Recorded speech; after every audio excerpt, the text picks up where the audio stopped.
Audio Jungle.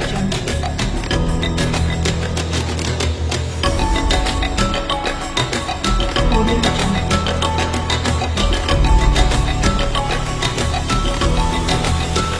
Audio Jungle. C'est un réel plaisir de se retrouver ici à Bamako et comme vous l'avez su, nous sommes en compagnie de son Excellence Abdoulaye Diop, c'est le ministre malien des Affaires étrangères et de la coopération internationale. Excellence, bonsoir. Bonsoir, Jules Domché. J'ai envie de dire enfin, parce que je me suis rendu compte qu'aussi curieusement que cela puisse paraître, c'est la première fois que je vous ai en entretien. C'est étonnant, hein? C'est vraiment étonnant, depuis lors que j'ai fait des tours au Mali. En tout cas, merci d'avoir trouvé du temps pour nous. Le titre de l'émission, c'est Rendez-vous avec l'Afrique. Ça veut dire que ce soir, vous serez avec moi, en face de vous, mais il y a plein d'Africains qui vont réagir sur vous. Et j'ai des confrères, 3, qui vont vous poser effectivement des questions sur la politique étrangère du Mali. Mais pour commencer cette émission, je vous propose déjà de découvrir qui est Abdoulaye Diop. Est-ce que c'est quelque chose qui vous intéresse? Est-ce que ce que les gens pensent de vous vous intéresse? Honnêtement, oui. C'est toujours bon d'avoir le feedback, d'avoir le regard des autres et puis bon, de voir qu'est-ce qu'on peut en tirer pour avancer. Alors, je vous propose tout de suite d'aller découvrir votre portrait. Nous avons baladé notre micro dans quelques capitales africaines, suivant ce qu'ils pensent de vous et nous revenons pour en parler. Très bien.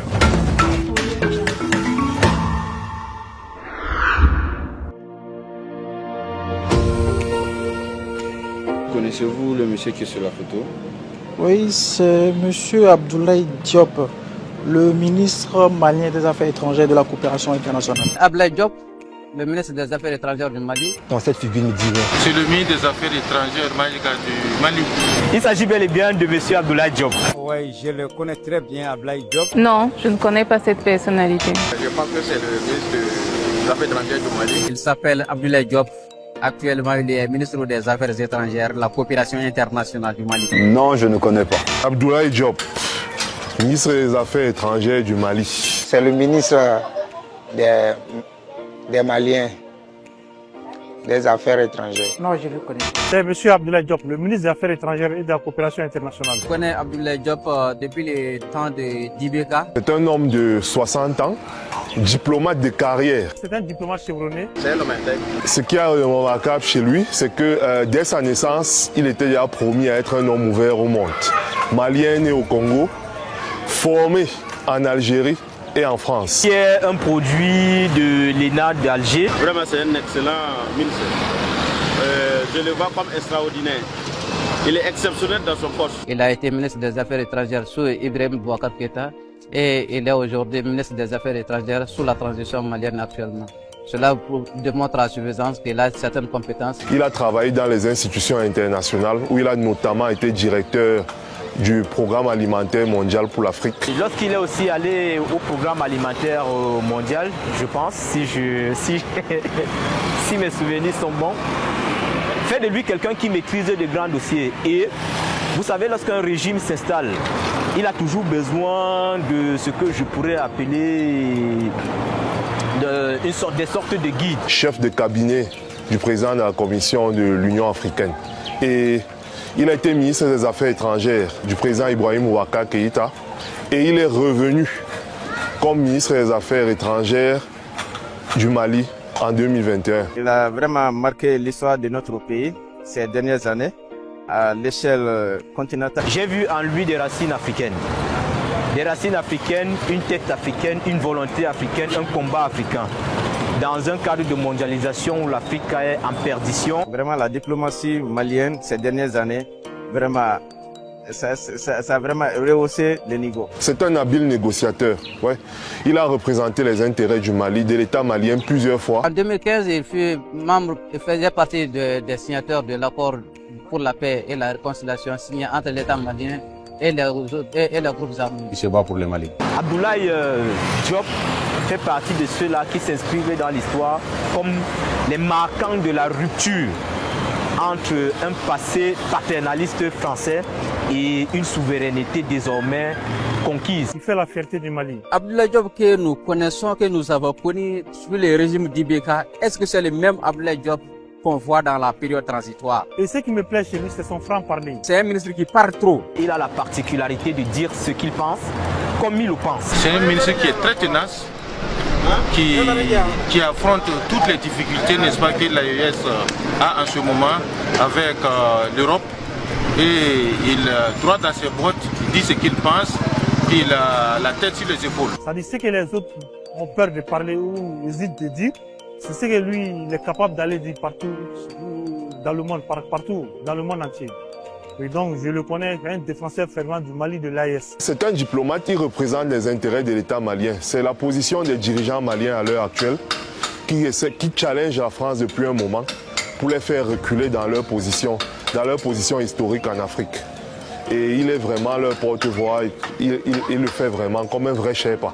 Il maîtrise un peu les rapports que l'Afrique a eus et les rapports qu'elle a entretenus avec l'Occident particulièrement et beaucoup plus avec la France. Ce que j'ai le plus aimé, il a réitéré l'engagement de l'AES pour le développement de leur territoire, en affirmant, je cite, « Avec ou sans vous, nous allons avancer.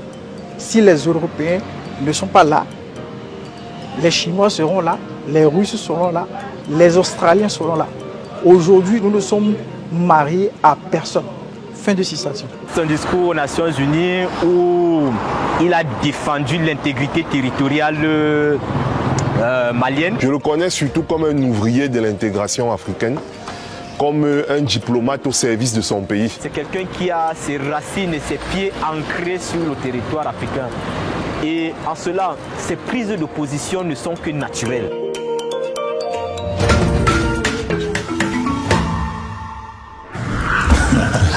Voilà, je vois ça vous faire sourire et même rire.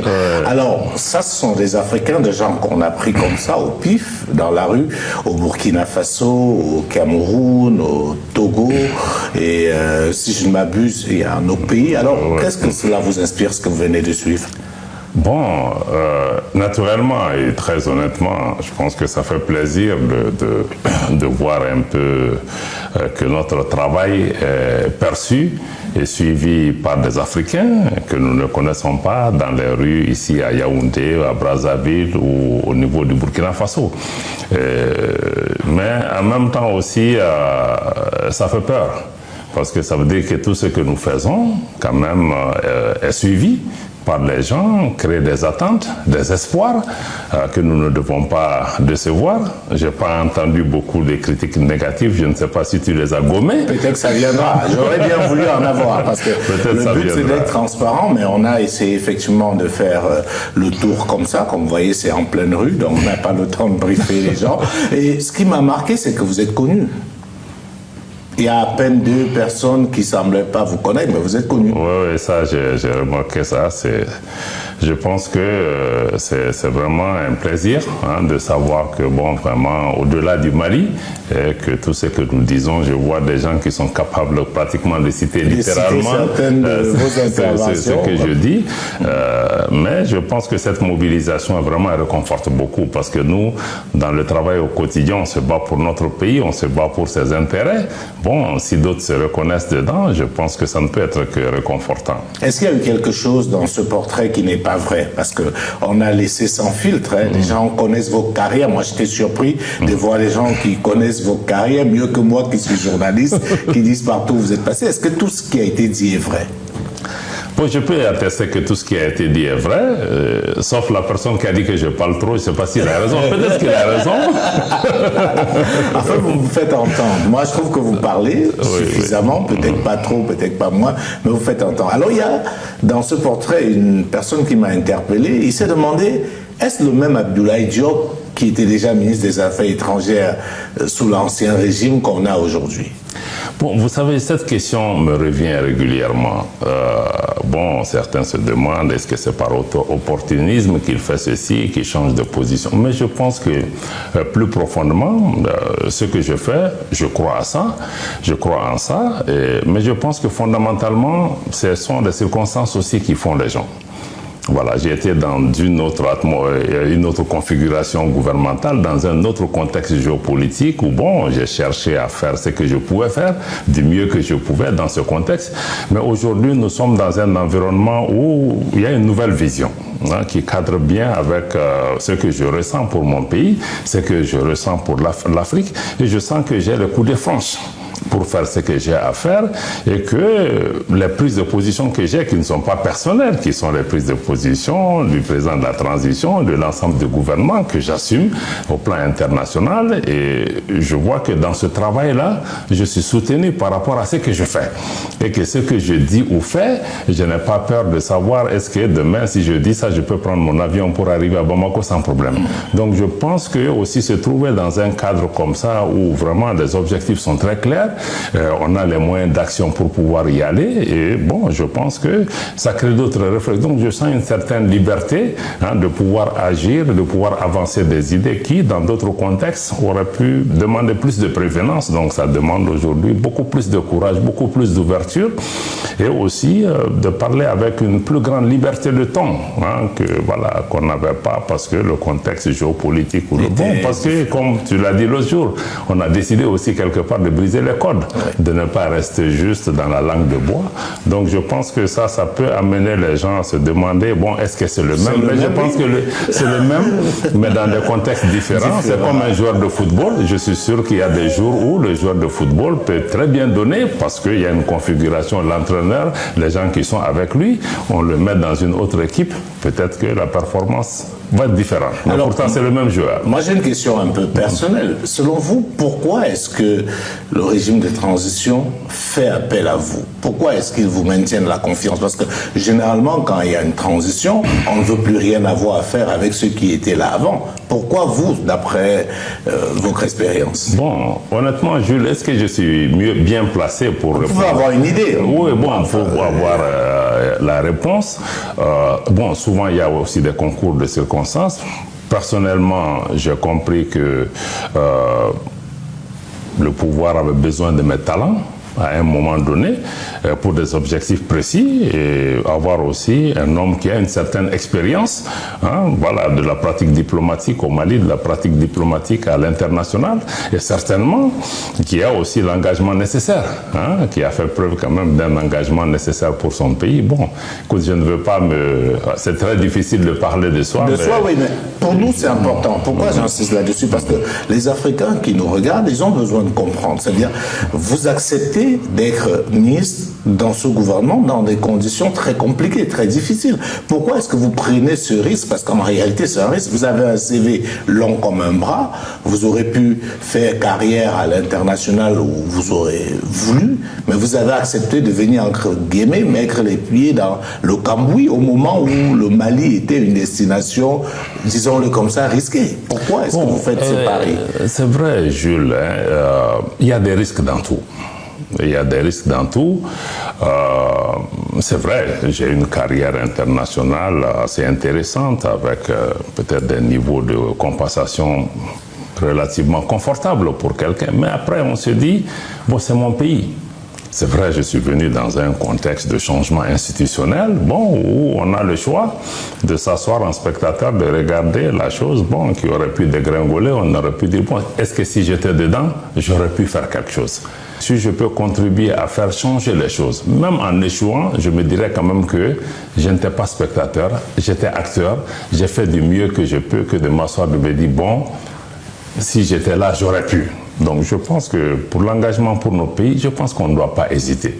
Quand le pays nous fait appel à des moments, ce pays nous a tout donné. On a été à l'école ici, on a été formé, et puis je me dis, c'est pas moi seul qui prend le risque. Il y a des gens qui meurent sur le terrain au quotidien.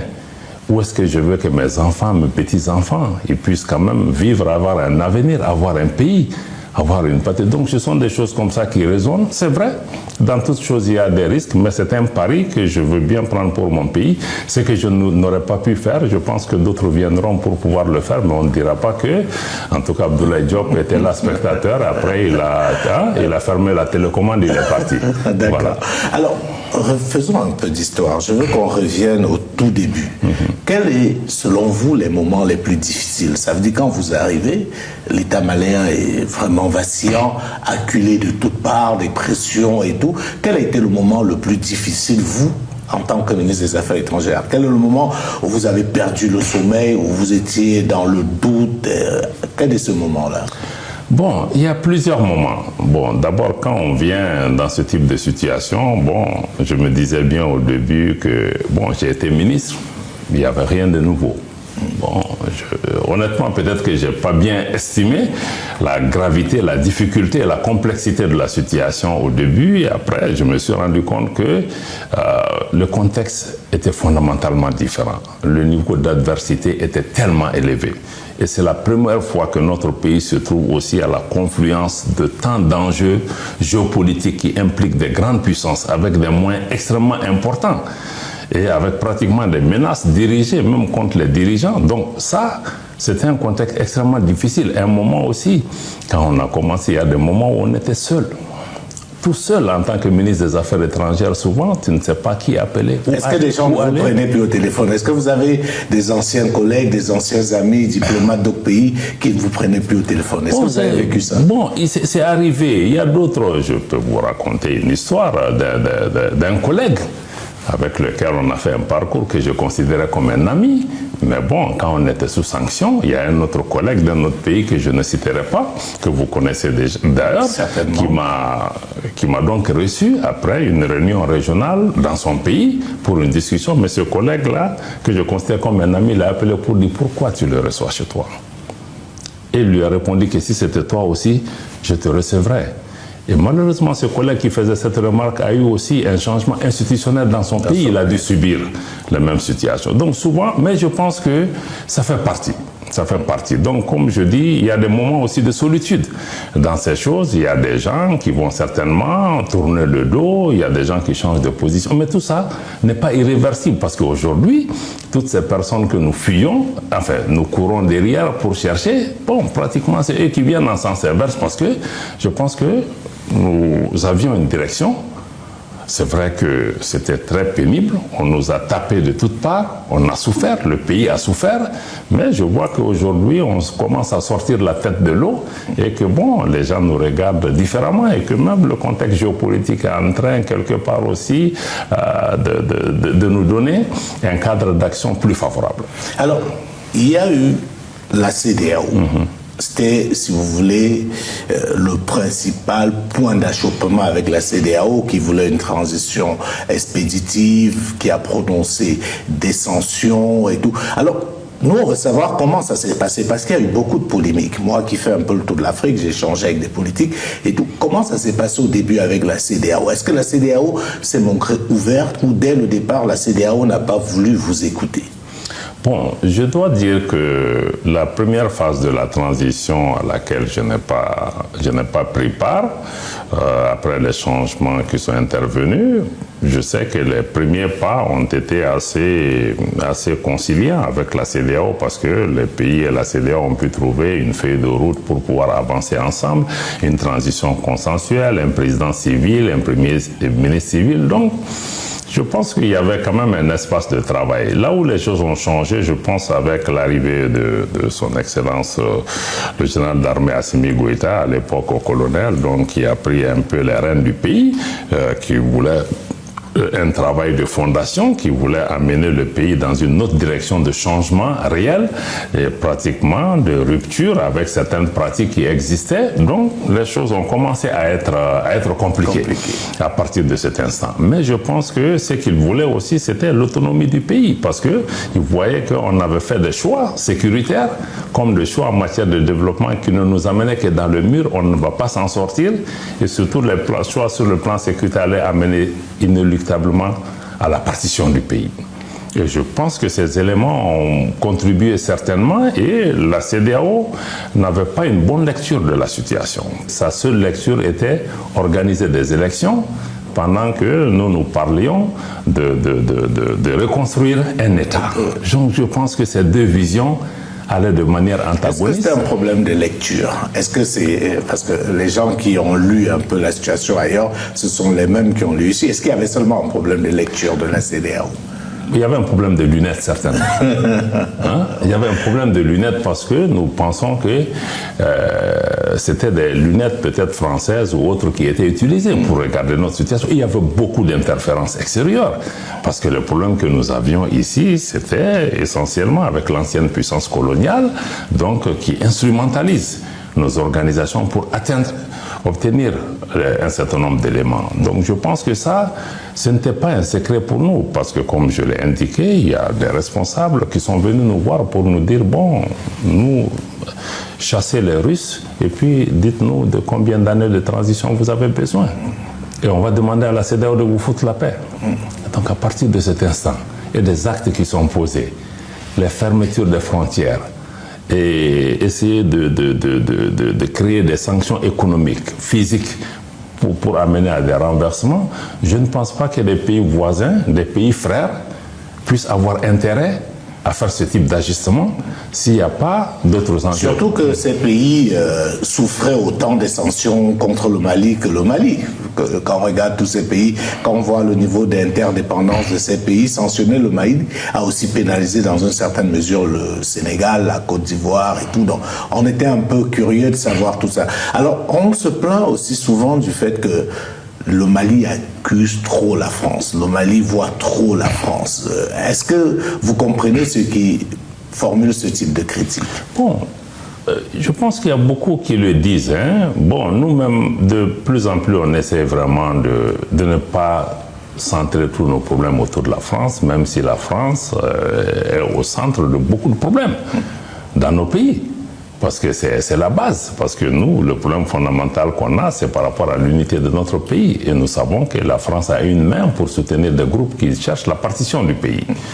Et bon, et puis on peut se demander aujourd'hui en Afrique, pourquoi ce sont les pays francophones qui essentiellement connaissent ces problèmes? Parce qu'il y a une chape de plomb, parce qu'il y a un système jacobin de colonisation qui a été mis en place et qui est différent du modèle dans d'autres pays et qui a laissé des séquelles extrêmement graves qui font que nos pays sont restés d'éternels adolescents qui n'ont pas pu grandir et que parce que le contrôle sur nos économies, sur nos systèmes politiques est tellement fort que quel que soit ce qu'on tente pour pouvoir faire là, il y a cette chape-là qui existe quelque part.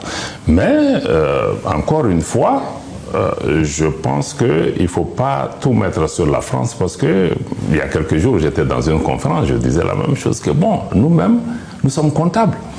Parce que j'expliquais que bon, quand ceux qui sont venus immédiatement après les indépendances, jusqu'à aujourd'hui d'ailleurs, bon, quand le colon est parti, nous-mêmes, on a mis les chaussures du colon et on a traité notre population comme le colon nous traitait. Donc, je pense que nous avons nous-mêmes aussi une responsabilité d'avoir contribué, parce que nous, Africains, ou certains d'entre nous, ont contribué à perpétuer ce système parce qu'ils ont un intérêt dedans. Donc, je pense que leur responsabilité est grande, mais comme il y a un adage qui le dit chez nous, quand un lézard entre dans un mur, c'est qu'il était fendu.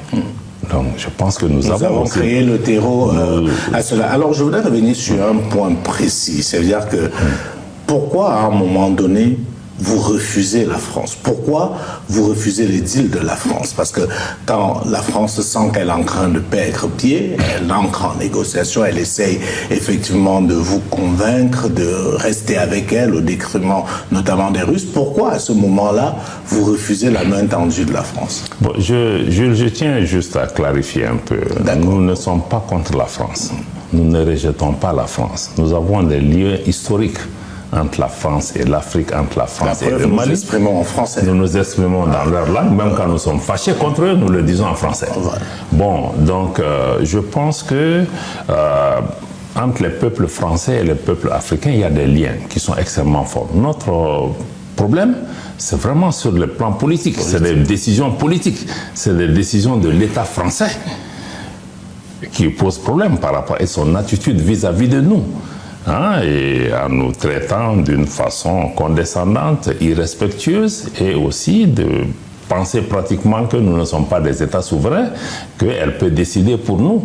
et qu'elle peut faire ce qu'elle veut. Je pense que ce sont ces attitudes-là que nous avons dénoncées. Si la France change de posture, mais nous n'avons absolument aucun problème parce que, comme nous l'avons indiqué, notre engagement avec les pays sont fondés sur 3 principes majeurs que le président de la transition a déclinés, qui sont aujourd'hui des principes constitutionnels: le respect de la souveraineté du Mali, le respect des choix souverains du peuple et la prise en compte de ses intérêts.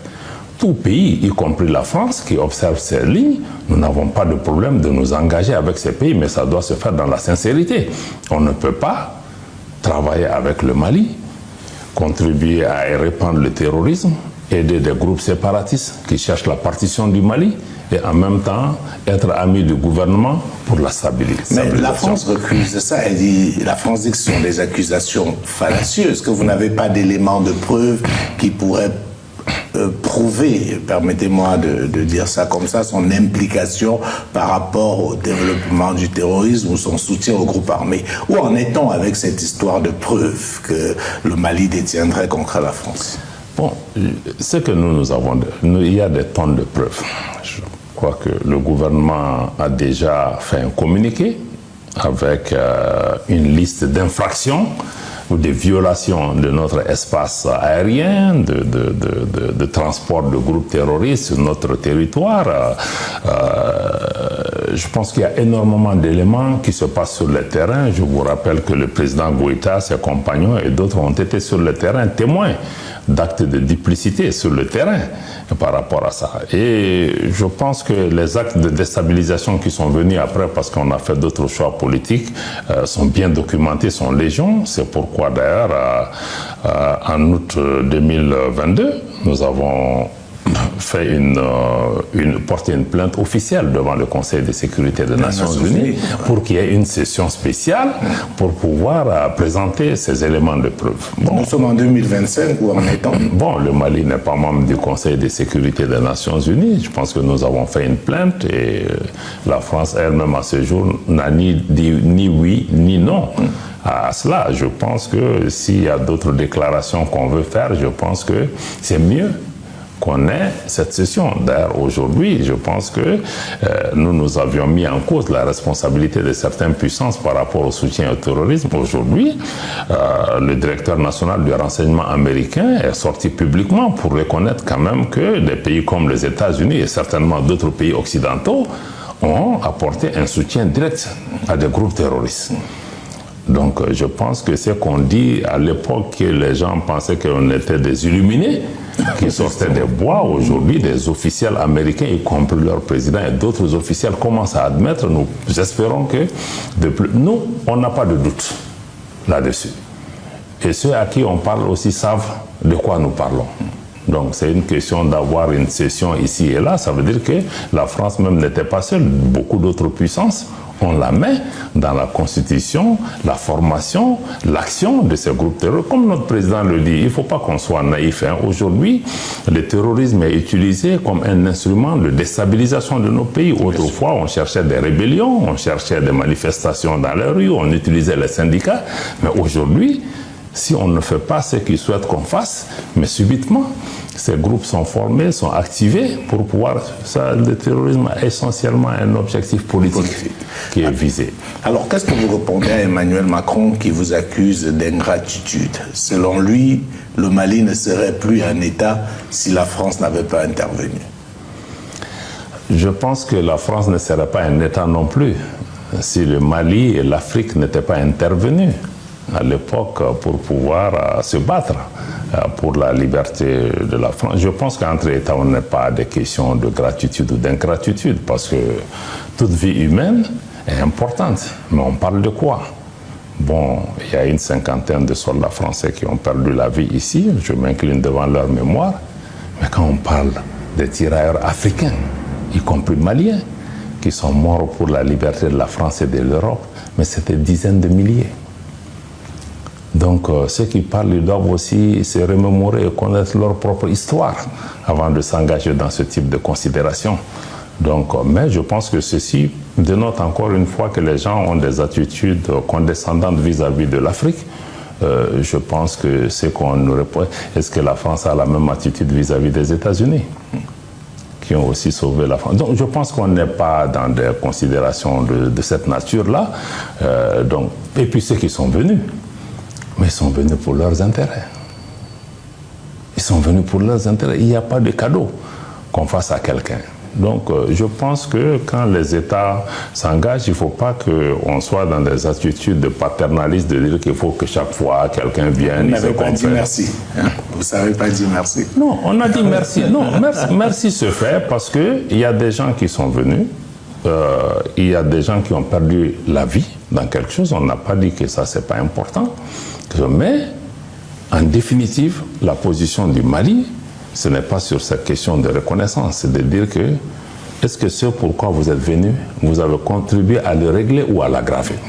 Prenez la photographie de 2012, avant la chute du colonel Kadhafi, et faites la photographie au moment du départ de ces forces étrangères. Pour un petit problème qui était localisé dans une petite partie de notre pays, ça s'est répandu partout. Est-ce que, en toute sincérité, on peut penser que l'une des armées les plus puissantes au monde qui puisse être là face à des groupuscules pendant des années et qu'on n'ait pas pu résoudre ces problèmes et qu'on nous demande encore de rester dans ce paradigme qui nous amène seulement à la partition de notre pays. Donc je pense que ce n'est pas une question de reconnaissance, c'est un constat que le problème n'a pas pu être réglé et que celui qui est là pour régler le problème a la main dans le problème. Alors, j'ai envie, et on va sortir de là avant de prendre la première question d'un confrère, de votre avis. Plusieurs analystes estiment aujourd'hui que celui qui a, entre guillemets, aggravé les tensions entre la France et certains pays africains, c'est le président actuel Emmanuel Macron. Qu'est-ce que vous pensez effectivement que son arrivée à la tête de la France a changé ? Bon, je pense que vous-même, vous n'arrivez pas à sortir de la question française. Hein? C'est une question qui est centrale. On ne peut pas parler de ce qui se passe aujourd'hui, de la lutte pour la souveraineté, sans parler de la France. Elle a un rôle prépondérant dans ce qui se vit dans nos pays, donc il faudrait bien qu'on ait là de cela. La question, c'est de savoir, est-ce que, selon vous, l'arrivée de Macron a changé quelque chose dans l'aggravation des tensions qui existaient déjà entre certains pays africains et la France? Bon, je ne veux pas personnaliser, il appartient à la France de choisir ses dirigeants, de se donner, parce que certains acteurs français accusent. Mais les dirigeants qui sont là ne connaissent pas, ne comprennent pas l'Afrique et ne respectent pas l'Afrique, ne respectent pas le Mali. Donc, à mon avis, vous savez, dans nos pays de grande tradition, je pense que la façon de faire est souvent aussi importante, sinon plus importante que ce qu'on fait. Donc, quand on respecte quelqu'un dans nos pays, on peut tout obtenir. Mais aussi, nous, Maliens, nous pouvons être très têtus quand quelqu'un décide de ne pas nous respecter et tu peux nous amener dans nos derniers retranchements. Et je pense que certains dans le leadership français sont dans cette posture de penser que par la force, par l'irrespect, on peut obtenir un certain nombre de choses. Je crois que ça ne marche pas avec nos pays. Nous sommes matures, nous comprenons que pour que les pays puissent œuvrer ensemble, on a des intérêts communs et que pour ces intérêts communs, on doit travailler dans la sincérité. On doit travailler dans la recherche de l'intérêt mutuel. Et aujourd'hui, je pense que beaucoup de dirigeants, pas seulement français, même européens, ont besoin vraiment de prendre beaucoup de recul pour regarder ce qui se passe au Mali, ce qui se passe dans la rue, ce qui se passe dans la jeunesse africaine, qui n'est plus complexée, qui a une autre façon de voir, qui veulent qu'ils prennent le temps de respecter les gens, d'avoir un autre type d'engagement avec les gens et de travailler à créer des intérêts mutuels que d'être dans des postures qui sont totalement contre-productives. Et je pense que si certains dirigeants s'asseyent pour dire que ça c'est la propagande russe ou etc., les gens qui parlent mal d'eux ou qui ont une autre vision, je pense que ça sera une très grosse erreur. Parce qu'ils ne pourront pas prendre au sérieux les récriminations qui viennent des rues africaines, des dirigeants africains pour les intégrer et adapter leur attitude au continent sur la base de ça. Je pense que c'est ça le plus gros problème. Les gens pensent que c'est un problème de communication, c'est un problème d'éléments de langage. Il suffit de remplacer un mot par un autre. Et surtout, même les gens ne considèrent même pas qu'on a la capacité de prendre des décisions, parce que nous-mêmes, on a été victimes de ça. Ici au Mali, je sais que quand on faisait même nos communiqués, certains disaient que non, ces communiqués sont faits au Kremlin. Donc ça veut dire que les gens ne pensent même pas que vous avez l'intelligence de connaître votre problème et d'engager. Donc je pense que cette vision de l'Afrique, des Africains, aujourd'hui nous avons tous, vous, nous, d'autres, on a été dans les mêmes écoles que beaucoup de ces gens, on a les mêmes parcours, etc. Donc il n'y a pas de complexe. Donc la génération actuelle dans les rues africaines n'est pas celle qui a connu la colonisation ou autre. Donc si nos partenaires ne changent pas leur regard et leur modèle d'engagement vers l'Afrique et se dire que bon, c'est des gens matures, bon, ils ont peut-être connu quelques difficultés, mais ce n'est pas des gens bêtes du tout, ils sont capables de même réussite, peut-être qu'ils n'ont pas eu les mêmes contextes politiques ou économiques pour réussir. Je pense que les partenaires de l'Afrique, en tout cas les partenaires sérieux de l'Afrique, beaucoup commencent à comprendre qu'il est nécessaire de s'asseoir avec les gens et de chercher à travailler dans le respect, mais en essayant de promouvoir son intérêt. Merci beaucoup Abdoulaye Diop. Alors à présent, je vais vous passer la tablette pour suivre la question d'un confrère ivoirien et ça nous permettra de parler totalement d'autre chose, peut-être moins de la France. Bien sûr. Bonjour Excellence, je suis Armand Blédou, journaliste en Côte d'Ivoire. Avec la sortie du Mali de la CEDEAO et son ancrage dans l'AES, comment envisagez-vous l'évolution des relations entre le Mali et la Côte d'Ivoire, notamment sur les plans économiques et sécuritaires? Deuxième question, le Mali a multiplié des accords avec de nouveaux partenaires stratégiques, en particulier la Russie. Peut-on s'attendre à un alignement des pays de l'AES sur cette politique diplomatique et militaire? Et quel impact cela pourrait-il avoir sur la stabilité régionale? Troisième et dernière question, les sanctions de la CEDEAO ont fortement impacté l'économie malienne par le passé. En cas d'une escalade de tensions entre l'AES et l'organisation régionale, comment le Mali compte-t-il protéger ses intérêts économiques et ceux de ses citoyens? Merci Excellence. Okay. Voilà, Excellence, voilà les questions de mon confrère Blédou de la Côte d'Ivoire. Alors la première question, c'est quel est l'état des relations aujourd'hui entre la Côte d'Ivoire et le Mali après la sortie du Mali de la CEDEAO? Bon, écoutez, le Mali, c'est vrai, comme le Burkina et le Niger ont quitté la CEDEAO, et aujourd'hui c'est un fait, mais comme vous le savez, nous restons dans le même espace régional, nous restons dans l'Afrique de l'Ouest, et tous les pays sont en place, il y a déjà aussi des liens qui existent entre ces pays et qu'on va pouvoir développer. C'est que nous avons des relations bilatérales avec la Côte d'Ivoire, qui est un pays voisin, avec lequel il y a beaucoup d'échanges économiques et autres. Et nous, notre posture, c'est de continuer à œuvrer dans un esprit d'ouverture avec tous les pays qui sont autour de nous pour maintenir des relations économiques, des relations commerciales, mais dans un autre cadre, qui ne soit pas le cadre de la CEDEAO, ça peut être un cadre bilatéral, ça peut être plus tard un cadre qui sera défini par la Confédération des États du Sahel pour pouvoir travailler. Encore une fois, notre problème avec les pays se situe à un niveau politique. C'est un problème politique. Mais sur le plan des liens humains, des liens historiques entre nos pays, nous avons toujours été pour une politique d'ouverture, une politique de bon voisinage avec tous les pays qui sont autour de nous, pour pouvoir aussi travailler toujours dans un esprit de promouvoir l'intégration africaine. Et le panafricanisme, c'est la raison pour laquelle d'ailleurs nos pays ont décidé que les citoyens, soit ivoiriens ou d'autres pays membres de la CEDEAO qui sont dans notre espace confédéral, bon, sont les bienvenus et nous ne comptons pas imposer des visas ou des restrictions particulières à leur aller et venue. Et nous souhaitons pouvoir maintenir et renforcer nos relations commerciales avec ces pays dans des cadres qu'il faudra convenir.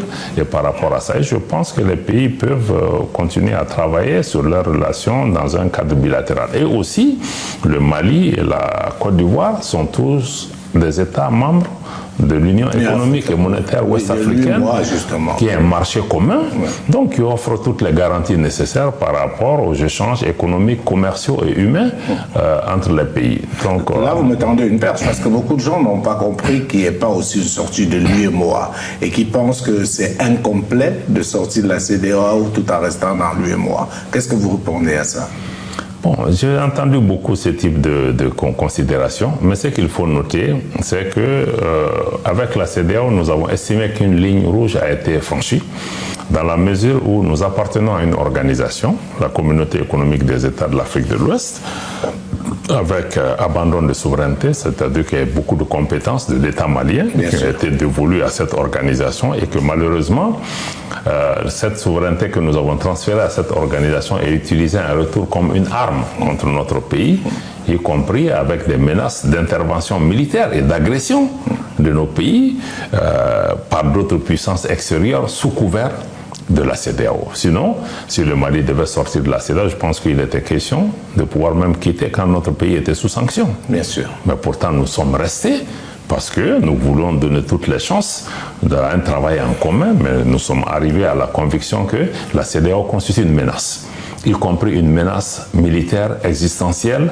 à l'encontre de nos pays. Et nous nous sommes assumés parce que pour les questions de survie de nos pays, pour les questions de souveraineté et d'indépendance de nos pays. Nous espérons qu'au niveau de l'UEMOA, des leçons seront tirées de ce type d'attitude qui a été tenue à l'endroit de nos pays et que ceci est inacceptable, quoi qu'il en soit. Parce que nous n'accepterons pas que la souveraineté de nos pays soit sacrifiée sur l'autel d'enjeux politiques ou géopolitiques. C'est ce qui nous a amené à cette décision. Donc, je pense que c'est la lecture que nous avons faite de la situation, une lecture pragmatique de cette situation. Mais chaque fois que nous sommes arrivés à des situations où notre appartenance à une organisation constitue une menace pour l'indépendance et la souveraineté de nos pays, je pense que nous n'hésiterons pas à nous assumer par rapport à cela. Alors, la question de mon confrère Blédou me permet de revenir sur quelque chose qu'on a constaté. Ce divorce a l'air difficile à être accepté, notamment par la CEDEAO. Qu'est-ce qui, selon vous, explique cela? Parce que la CEDEAO continue à donner des délais, continue à dire la porte n'est pas fermée et tout. Pourquoi la CEDEAO, selon vous, accepte très mal ce divorce? Bon, je pense que nous devons leur poser cette question à eux. Mais vous avez une idée. Pourquoi ils n'acceptent pas? Parce que, bon, au début, d'abord, je pense qu'on ne nous a pas du tout pris au sérieux. On nous a pratiquement ridiculisés. 3 pays enclavés, pauvres, qui n'ont rien, donc ils peuvent même partir, ça ne change absolument rien. Ils n'ont qu'à y aller. Mais je pense que dans tout processus d'intégration, il y a des gains et des pertes pour tout le monde. Et tout le monde est aussi important que l'autre. Je pense que beaucoup commencent à... C'est comme les sanctions dont vous avez parlé, que quand nos pays ont été sanctionnés, beaucoup espéraient que les sanctions ne seraient pénibles que pour nous. Et après, on s'est rendu compte que, bon, souvent, celui qui sanctionne peut subir plus les sanctions. Donc, je pense que nous sommes dans la réalisation de cela. On ne nous a pas pris au sérieux. Sinon, je pense que...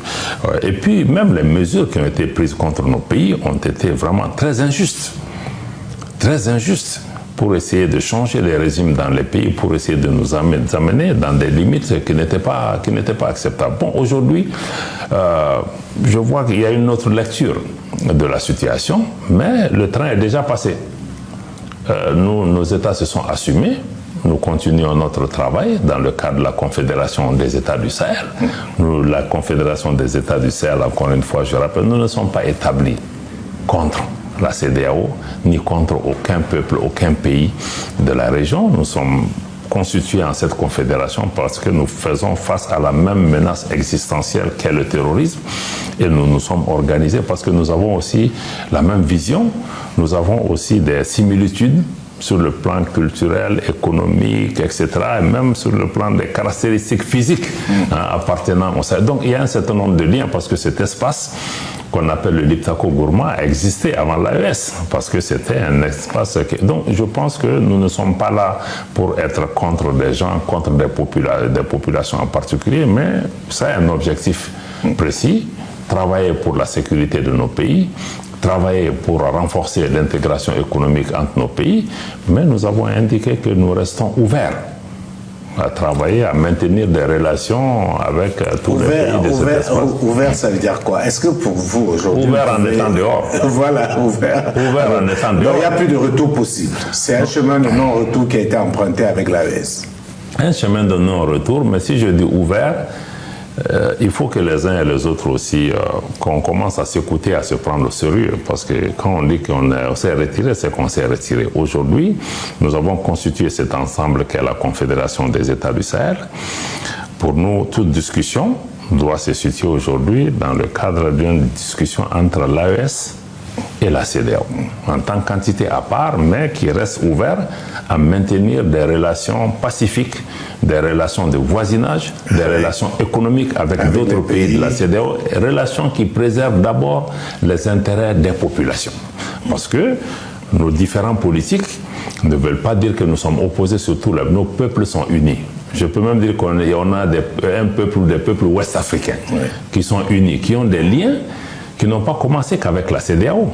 Parce que ce qu'on parle, l'héritage de l'avancée de l'intégration de la sous-région, même si la CEDEAO a été un élément catalytique, ce n'est pas la CEDEAO elle seule qui est à la base. Parce que de l'indépendance de nos pays en 1975, qui est la date de la création de la CEDEAO, nos pays, il n'y avait pas de visa entre nous, il y avait une libre circulation, les gens se fréquentaient. Donc la CEDEAO a contribué à mettre en place des mécanismes juridiques pour pouvoir amplifier cela. Donc je pense qu'il faudra qu'on intègre dans ce domaine qu'il y aura la Confédération d'une part, il y aura la CEDEAO, mais on n'est pas dans des schémas de confrontation. Nous devons pouvoir trouver les mécanismes nécessaires et des passerelles nécessaires pour faire en sorte que cette séparation au plan institutionnel puisse impacter le moins les systèmes économiques et commerciaux qui ont été mis en place depuis 1960. Voilà. Alors, est-ce que les changements à la tête des États voisins peuvent influer cette position? Parce qu'on a vu au Sénégal, ce n'est plus Macky Sall, c'est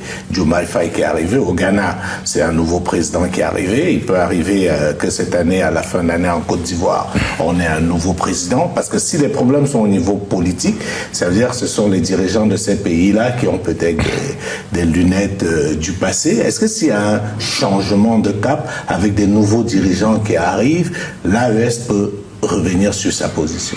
Bon, je ne suis pas naïf pour penser que ce sont des individus, parce que ce dont nous parlons, ce sont des décisions qui ont été prises par une institution. Et c'est l'institution que nous avons quittée. D'ailleurs, si vous remarquez très bien, nous avons des relations amicales avec beaucoup de pays autour de nous, avec lesquels nous travaillons, qui sont aussi des États membres de la CEDEAO. Donc c'est une institution, si elle estime qu'elle doit se muer dans un sens ou dans l'autre, bon, écoute, on l'observera, mais nous nous réjouissons quand même de voir que certains dirigeants aujourd'hui qui arrivent à la tête de certains pays ont des approches, en tout cas des attitudes moins hostiles, moins va-t-en-guerre à notre égard, et qui estiment que nous devons pouvoir maintenir le dialogue, pouvoir travailler ensemble. Je pense que c'est une bonne chose, mais notre problème, encore une fois, c'est au niveau de l'institution, et l'institution, de mon point de vue, n'a pas changé depuis que nous avons quitté. Et les mêmes griefs que nous avons, je ne vois pas dans quelle mesure ces griefs ont été pris en considération. On va peut-être avoir l'occasion de revenir, parce que le fil de l'échange nous donnera ça. Ce que je remarque pour sortir de là, c'est que derrière vous, il y a un drapeau tout flambant, neuf, c'est la première fois que je le vois, c'est le drapeau de l'AES, et symboliquement, le Niger a été le premier des pays de la Confédération à faire une levée avec ce drapeau-là. Quelle est la valeur symbolique de ce drapeau de l'AES, auquel il va falloir forcément s'habituer? Bon, je dois d'abord dire que la montée des couleurs a été faite simultanément dans les trois pays. Après, le Niger s'est approprié, après ça on a plus parlé du Niger. On peut tous s'en approprier, mais je pense qu'on n'est pas en compétition, mais c'est juste pour dire que c'était synchronisé dans les trois pays au même moment par les chefs d'État. Mais ce qu'on doit noter, c'est que le lancement, ou en tout cas l'adoption de ce drapeau, est quand même un pas supplémentaire dans le cadre de l'avancement pour la concrétisation des aspirations, en tout cas pour répondre aux aspirations de nos populations par rapport à cela. Et je pense que c'est important, c'est un symbole d'unité au niveau de nos populations, mais ça montre aussi toute notre détermination à aller de l'avant. Et si vous avez bien suivi aussi la symbolique de ce drapeau qui est de couleur verte, qui symbolise à la fois la croissance, la prospérité, le renouveau et la renaissance de nos pays, mais aussi toutes les richesses naturelles, minières de nos pays qui doivent nous servir pour aller vers une prospérité partagée. Je pense que ce drapeau est le symbole, en tout cas, de l'aspiration des peuples de cet espace, d'avancer unis et aussi de pouvoir vraiment avancer davantage dans le cadre confédéral qui est un marchepied pour arriver à une fédération qui est l'objectif ultime que nous recherchons pour nos peuples. Alors, avant le drapeau, il y avait le passeport. J'ai envie de vous poser, que vaut le passeport AES aujourd'hui? Est-ce que c'est un passeport qui va faciliter les déplacements des citoyens de l'AES? Est-ce que c'est un passeport qui a un poids aujourd'hui comparé à celui de la CEDEAO qui donnait un accès beaucoup plus large? C'est une façon déguisée de vous demander comment réagissent vos anciens partenaires de la CEDEAO par rapport à ça. Ce passeport vaut autant que tous les passeports qui existent dans le monde entier. N'a pas une valeur supérieure, n'a pas une valeur moindre que ces différents passeports. Donc je pense que, ceci dit, il faut aussi noter que quand un passeport est issu, parce qu'il y a tout un débat qui n'a même pas lieu d'être, je crois qu'il y a certains cercles qui travaillent à pouvoir en faire un problème, parce que même quand vous parlez des passeports CEDEAO, il faut relativiser les choses, parce que nous on avait un passeport malien avant, à un moment il a été décidé de mettre le logo de la CEDEAO sur nos différents passeports, mais qui sont des passeports qui sont conçus par nos pays. Les spécifications ont été adoptées par nos pays. Ce sont nos pays qui ont dépensé l'argent pour ces passeports. Donc ce sont des passeports nationaux estampillés avec le logo de la CEDEAO. Aujourd'hui, nous sommes dans une configuration où nous avons des passeports nationaux estampillés du logo de l'AES. Mais quand un passeport est issu, quelles sont les procédures? Parce qu'il y a des procédures qui existent, comme en matière de monnaie ou autre, quand on a l'argent, comment les gens échangent entre eux. Quand il y a des passeports qui sont établis, il y a quelques procédures qu'il faut suivre quand même. D'abord, il faut notifier l'établissement d'un nouveau passeport avec ses spécifications et ses spécimens au niveau de l'Organisation internationale de l'aviation civile, qui est basée au Canada. Et une fois qu'on a fait cette étape, d'ailleurs je rappelle que l'OACI fixe un certain nombre de spécifications techniques qui doivent être dans les passeports. Et en 14 points, le passeport que nous avons mis en circulation a 20 points de spécifications techniques, donc nettement au-dessus des exigences de l'OACI. Donc l'OACI est une première étape de notification qui doit notifier les différents pays, les aéroports que le Mali a mis en circulation, un nouveau passeport. Voici ses spécifications. Ensuite, il faut une notification à tous les pays. Ce que nous avons fait, toutes les missions diplomatiques et consulaires qui sont accréditées au Mali ont reçu la notification des spécifications et les spécimens physiques du passeport, et il en a été fait de même par nos ambassades du Mali, ambassades et consulats du Mali à l'étranger. Donc à partir du moment où on a fait cette étape, ce qui reste, c'est que bon, chaque pays a peut-être des procédures administratives internes pour pouvoir intégrer le nouveau document qui est sorti. Donc je pense que ce sont ces éléments qui sont en discussion avec certains pays qui disent « bon, moi je n'ai pas reçu à temps, bon, je suis en train de mettre dans le système ». Mais à ce jour, je n'ai reçu aucune communication officielle, puisqu'on a écrit à tous les pays, d'un pays qui vient nous dire que nous, on refuse votre passeport. Et puis deuxièmement, les passeports là n'ont pas besoin d'être reconnus ou que l'AES soit reconnu à un titre ou à un autre par rapport à cela. Donc moi je pense que c'est un faux débat qui vise encore une fois aussi à créer le doute chez nos compatriotes, de créer des tensions ici et là. Mais je n'ai jamais vu d'ailleurs autant de débats autour d'un passeport. Les autres pays aussi, les autres pays qui nous envoient les passeports, mais nous on n'a pas le droit de veto sur un pays qui envoie le passeport, le Mali. Non, ce qu'un pays peut faire par contre, c'est comme on faisait. Je sais qu'il y a quelques années, beaucoup de pays ont dit qu'ils n'acceptent pas des passeports si ce ne sont pas des passeports biométriques. Ça, c'est normal, ça, c'est des spécifications techniques. Bon, mais si certains peuvent se mettre dans des postures de dire qu'il faut qu'on accepte ou pas, non, je pense que le Mali a fait tout ce qui est nécessaire en termes de spécifications techniques, en termes de notification. Bon, je pense que nous regardons progressivement. Je pense qu'il y a eu un débat récemment par rapport à la Chine, Mais la Chine a commencé à délivrer des visas sur ce passeport, pour vous donner juste un exemple. Donc, moi, je pense que c'est vraiment un problème artificiel qu'on veut créer. Mais l'édition d'un passeport est un acte souverain de chaque pays. Et on n'a pas besoin d'aller demander la permission d'un pays pour le faire.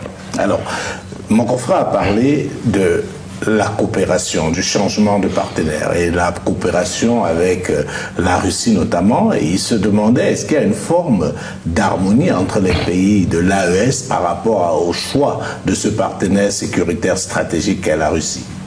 Vous savez, on n'est pas au même niveau, parce que le Mali, la transition a commencé plus tôt. Le Mali avait déjà des relations établies avec le partenaire russe en fonction de nos besoins. Et quand il y a eu des changements au niveau du Burkina, ils se sont aussi rapprochés du partenaire russe. Ils ont établi une collaboration. Le Niger en a fait de même. Mais pour chacun de nos pays, je pense que nous sommes des agents publics, à mon avis, pragmatiques. Nous cherchons l'intérêt de nos pays. Et à un moment donné, ce dont nous avions besoin, malheureusement, à l'époque d'Air, seule la Russie a été peut-être capable à un moment de venir, d'avoir le courage de répondre à nos besoins en matière d'équipement et de formation de nos forces de défense et de sécurité de nos pays. Mais nous ne sommes pas fermés. Nous avons des relations commerciales ou en tout cas sur le plan de la coopération militaire avec la Chine, avec la Turquie, avec le Brésil, avec tous les pays qui le souhaitent. La difficulté avec certains pays occidentaux a été qu'il y avait une sorte d'embargo de fait sur nos pays pendant qu'on lutte contre les groupes terroristes les plus violents sur cette planète, mais on nous empêche d'accéder à des équipements ou à des technologies. Je vous donne l'exemple parce qu'on nous critique pourquoi vous êtes contre les Occidentaux. Non, on n'est pas. On est pour nos intérêts. Et je vous donne un exemple précis. À l'époque, quand j'ai pris les rênes ici au niveau de ce département, près d'un an après, j'ai trouvé qu'il y avait un problème d'un aéronef tactique. Ça veut dire qu'il n'a pas d'armement, rien. C'est pour le transport des hommes, puis l'assistance humanitaire. Un CASA 295 d'Airbus, confectionné en Espagne. Nous en avions un, nous avons acquis un deuxième.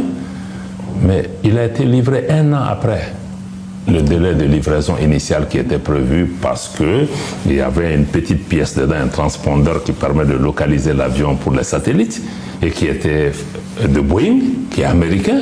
Et les Américains n'ont pas voulu donner la licence d'exportation. Et on est resté bloqué à cause de ça. Mais vous imaginez que pendant qu'on combat Daesh, l'État islamique, qu'on combat Al-Qaïda et ces groupes violents, et que si le sort du Mali était lié à cet avion qui n'a pas été livré, on ne serait pas sur cette planète. Donc ce sont les mêmes gens qui viennent nous faire le reproche. Pourquoi on va là-bas parce que ça répond à nos intérêts. Eux-mêmes iront là où ils ont leur intérêt. Donc moi je vous dis qu'encore une fois, pour revenir à la coopération avec la Russie, nos pays sont pragmatiques, nous sommes ouverts, mais nous cherchons notre intérêt. S'ils ouvrent la porte pour répondre à nos intérêts, nous le ferons. Mais aussi notre relation avec la Russie, ça respecte nos souverainetés. Parce qu'ils ne sont pas là pour nous dire aller à gauche, aller à droite. On a une relation de coopération sur le plan militaire. Ils répondent à nos attentes en termes d'équipement, en termes de formation. Écoutez, ce qui importe dans ce cas, c'est vraiment l'opinion des populations du Mali, du Burkina et du Niger. Mais nous restons ouverts à tous les partenaires qui estiment qu'ils peuvent travailler avec nous. Est-ce que vous n'avez pas un peu peur? Est-ce que c'est pas très angélique pour l'instant, la coopération avec la Russie? Je vous prends un exemple. Donald Trump est arrivé à la tête des États-Unis. Il vient de sortir une facture de 500 millions de dollars à l'Ukraine pour l'aide américaine à l'Ukraine, et il veut faire des deals sur les minerais ukrainiens pour compenser l'aide américaine. Est-ce qu'on ne risque pas un jour, dans 10, dans 15 ans, avoir la Russie qui vient dire que le Mali lui doit beaucoup parce que la Russie à un moment donné a été présente? Bon, vous savez, comparaison n'est pas raison. Ouais. Je pense que ce n'est pas les mêmes types de relations qu'on a avec la Russie et d'autres. Je l'ai indiqué encore une fois, notre relation avec la Russie, c'est vrai, il y a une coopération militaire, il y a une partie partie de formation, mais ce que nous acquérons avec la Russie, nous le payons sur notre budget national. C'est ce que je voulais vous entendre dire. Donc, ça veut dire qu'il n'y a pas de crédit, il n'y a pas de dette. Demain, la Russie ne va pas venir dire on veut telle mine d'or parce que nous avons livré des armes et vous n'avez pas encore payé. C'est une relation claire. Vous savez, il est possible qu'il y ait des arrangements économiques et financiers, mais même si nous engageons nos ressources minières, mais ce sont des ressources du Mali. Est-ce qu'il est interdit pour un pays d'utiliser ces ressources pour pouvoir se défendre ou se développer? Donc je pense que quelque part aussi, il faut que les gens sortent un peu d'une sorte d'hypocrisie ambiante par rapport à cela, mais c'est un État qui est là. L'État peut décider les conditions et les termes de son engagement avec les Chinois, avec les Russes ou avec d'autres. Nous ne sommes pas naïfs par rapport à ça. Chaque pays cherche son intérêt. Et nous ne sommes pas dans des schémas de mettre notre sort entre les mains d'un pays. Quelque pays fut-il. Je pense que, bon, à un moment, il arrive que nous avons besoin des gens, mais nous sommes certains que la sécurité de nos pays doit reposer sur nous-mêmes, sur le sacrifice des Maliens, sur l'engagement des Maliens, sur les ressources que nous engageons. Nous pouvons faire des partenariats autour de ces questions parce qu'on dépend les uns des autres par rapport à cela, mais je pense que nous n'allons pas dormir sur nos lauriers. Nous avons vu l'Afghanistan ou d'autres pays qui ont été abandonnés en plein vol, si on ose dire. Bon, donc je pense que nous réfléchissons à faire en sorte que nous puissions maintenir l'autonomie politique, militaire, économique d'action de l'État malien pour continuer à préserver, à défendre nos esprits. On parle de questions militaires, mais sur le plan économique aujourd'hui, si vous voyez sur le secteur minier, il y a quand même une autre vision de l'État malien avec le nouveau code minier qui a été mis en place. Donc je pense que tout ça c'est encadré parce que rien ne se fait en dehors de la loi. Et ce que la loi autorise au Mali, bon, je ne vois pas qui viendra nous dire le contraire. Alors on va marquer un autre arrêt pour prendre la question d'un confrère également. Cette fois-ci on va au Tchad où on a un confrère qui a des questions à vous poser. Parfait.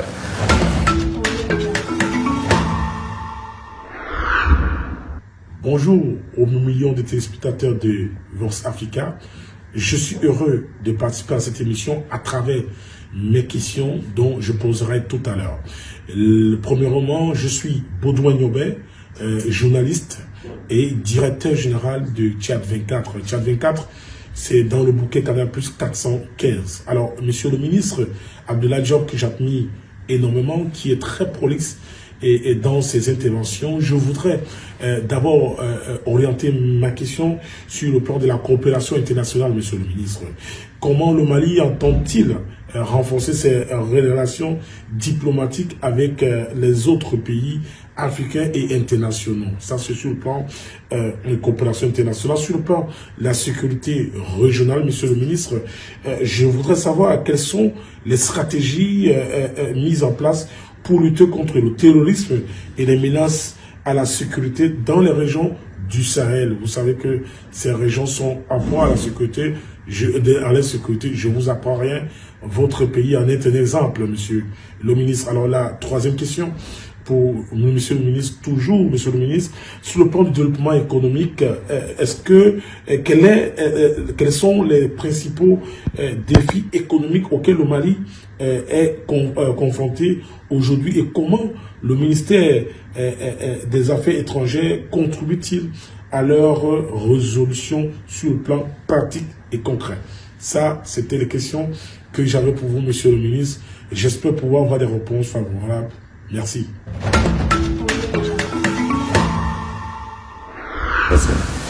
Merci, monsieur le ministre. Donc, on a notre confrère du Tchad. La première question, c'est justement au niveau de la coopération entre le Mali et les autres pays africains et même internationaux. Comment est-ce que aujourd'hui les choses se passent? Bon, aujourd'hui, une de nos priorités, naturellement, c'est d'aller vers une diversification des partenariats. On avait des partenaires traditionnels. On essaye de regarder davantage vers des pays émergents. Et aussi, si on regarde de plus près, Aujourd'hui, on a plus d'interactions économiques avec des pays dans notre voisinage immédiat et sur le continent. Et comment tirer profit de l'ensemble de ces relations, mais aussi en mettant en avant surtout les atouts du pays. Parce qu'aujourd'hui, nous sommes conscients du fait que l'aide publique au développement, en tout cas ce qu'on appelle aide publique au développement, est loin de satisfaire à nos besoins de développement. Elle va être utile pour faire un certain nombre de choses, mais qu'il faudra pouvoir lever des investissements, des financements importants pour le développement, la transformation économique de nos pays, répondre à nos besoins en infrastructure, en besoin de transformation de l'agriculture, en besoin de transformation du secteur minier, créer des richesses, créer des emplois au niveau du pays pour pouvoir avancer. Donc nous nous situons aussi dans ce nouveau type de partenariat avec les pays pour aller au-delà de l'aide et essayer de regarder tous les partenariats gagnants-gagnants qui peuvent être en place, y compris à travers des transferts de technologies. Donc, en résumé, nous sommes dans une diversification de partenariats. Nous regardons aussi avec beaucoup d'intérêt des cadres nouveaux qui se mettent en place, comme les BRICS, par exemple. Comme les BRICS. Ouais. Je pense que nous regardons cela avec beaucoup d'intérêt et il y a des réflexions en cours pour pouvoir nous arrimer à ce système. Ça vous intéresse, les BRICS? Ça vous séduit? Vous aimeriez y être? Ça nous intéresse, nous sommes en contact avec beaucoup de pays membres des BRICS qui sont comme l'Inde, la Chine ou la Russie, qui sont aussi des pays amis. Il y a du Mali, beaucoup nous encouragent à pouvoir nous engager.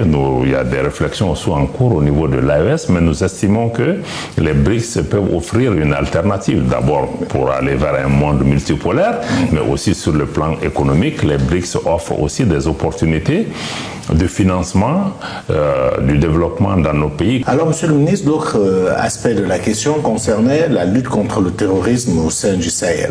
Comme vous le savez, le Sahel ne se limite pas aux 3 pays de l'AES. Alors, comment est-ce que cela se passe avec les autres pays du Sahel qui ne sont pas membres de l'AES?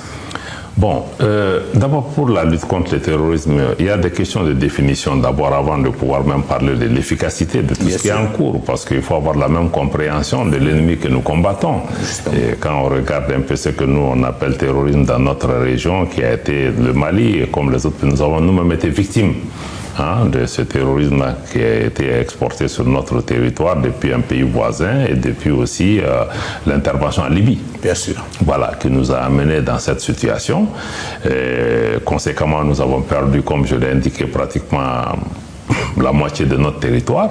Et après, il y a eu des efforts importants pour pouvoir renverser la vapeur par rapport à ça. Et nous avons décidé d'aller vers un changement de paradigme. Ça veut dire que pendant une dizaine d'années, le Mali a compté essentiellement sur les forces internationales pour amener la paix et la sécurité. Nous avons vu les limites de cela. Nous avons changé de paradigme pour mettre la sécurité du Mali entre les mains des Maliens. Faire les investissements nécessaires sur le plan de renforcement des capacités militaires pour pouvoir y répondre, avoir une nouvelle doctrine militaire et déployer les capacités en conséquence. Et aussi, sur le plan financier, nous dépensons près de 25% de notre budget, le quart de notre budget pour soutenir cet effort. Et l'ensemble de ces investissements bâtis sur les sacrifices des Maliens et vraiment le courage aussi et le professionnalisme de nos hommes sur le terrain aujourd'hui, la situation sécuritaire s'est nettement améliorée, c'est le moins qu'on puisse dire. Vous savez que pour vous, le Mali aujourd'hui est mieux qu'à l'époque de Barkhane, G5 Sahel, Takuba, MINUSMA, etc. Prenez les chiffres. Il y a 4-5 ans, quand nous parlions de morts au Mali, lors des conflits intercommunautaires ou autres dans le centre du pays, c'était des centaines de personnes qui étaient tuées, c'était des champs entiers qui étaient brûlés. Il y avait beaucoup de localités où l'État malien n'était même pas présent. Aujourd'hui, grâce à ces efforts, l'État malien est présent sur l'ensemble du territoire national que nous contrôlons. Le niveau d'ensemble de l'insécurité a drastiquement baissé. Et beaucoup de populations ont pu revenir dans leur foyer, même si le niveau de sécurité zéro n'existe pas. Mais il y a une montée qualitative sur le plan sécuritaire aujourd'hui, avec vraiment nos hommes qui restent en opération constante et qui restent à l'offensive. Naturellement, le terrorisme aussi s'adapte à ces défis et nous continuons à avoir des problèmes. Mais aujourd'hui, le fait que nous-mêmes nous soyons à la manette et que nous nous engageons à défendre notre pays a fondamentalement changé les choses. Et le fait aussi que le peuple malien est dans sa grande majorité, sinon à l'unanimité derrière ses forces de défense et de sécurité, a aussi créé une autre dynamique sur le terrain. Donc pour moi, c'est ça qui est important aujourd'hui. Donc sur le plan de ça, sur ce plan, c'est important. Mais naturellement, aucun pays, aussi grand fut-il, ne peut seul faire face au terrorisme. Mais comme on le dit dans l'avion, c'est-à-dire que quand il y a des secousses, tu dois d'abord mettre le max d'oxygène avant de t'occuper du voisin. Donc nous d'abord, il faut que nous soyons en mesure d'assurer notre sécurité pour pouvoir même être des partenaires pour les autres. Aujourd'hui, nous travaillons dans le cadre de la Confédération des États du Sahel avec le Burkina et le Niger à un niveau d'intégration de nos forces de défense et de sécurité que nous n'avons jamais vu, avec des succès importants sur le terrain, mais nous n'excluons pas aussi de continuer le travail sur le plan bilatéral avec d'autres voisins pour regarder qu'est-ce qu'il y a lieu de faire pour pouvoir sécuriser nos frontières et même aussi avec des partenaires qui sont en dehors. Mais tout ça doit s'inscrire dans le cadre de nos principes qui guident l'action publique, le respect de notre souveraineté, le respect des choix souverains du peuple et la prise en compte de ses intérêts. Donc tous ces choix, que ce soit sur le plan sécuritaire ou lutte contre le terrorisme, avec qui nous travaillons, surtout en matière de lutte contre le terrorisme, mais ce qui nous a amené le terrorisme ne peut pas être des solutions, parce que souvent, il faut savoir, celui que tu combats, s'il est soutenu par quelqu'un qui t'aide, tu es dans des problèmes, et durablement. Voilà. Alors, mon confrère était du Tchad, et je pense qu'il essayait de demander, je fais un peu un raccourci, quelle est la relation aujourd'hui avec le Tchad, qui est un pays également sahélien, qui est en proie effectivement à la fois à des groupes armés et aussi à des menaces terroristes avec Boko Haram. Est-ce qu'il y a une chance d'un rapprochement avec le Tchad, surtout qu'il y a eu beaucoup de commentaires après la récente visite du président tchadien au Burkina Faso?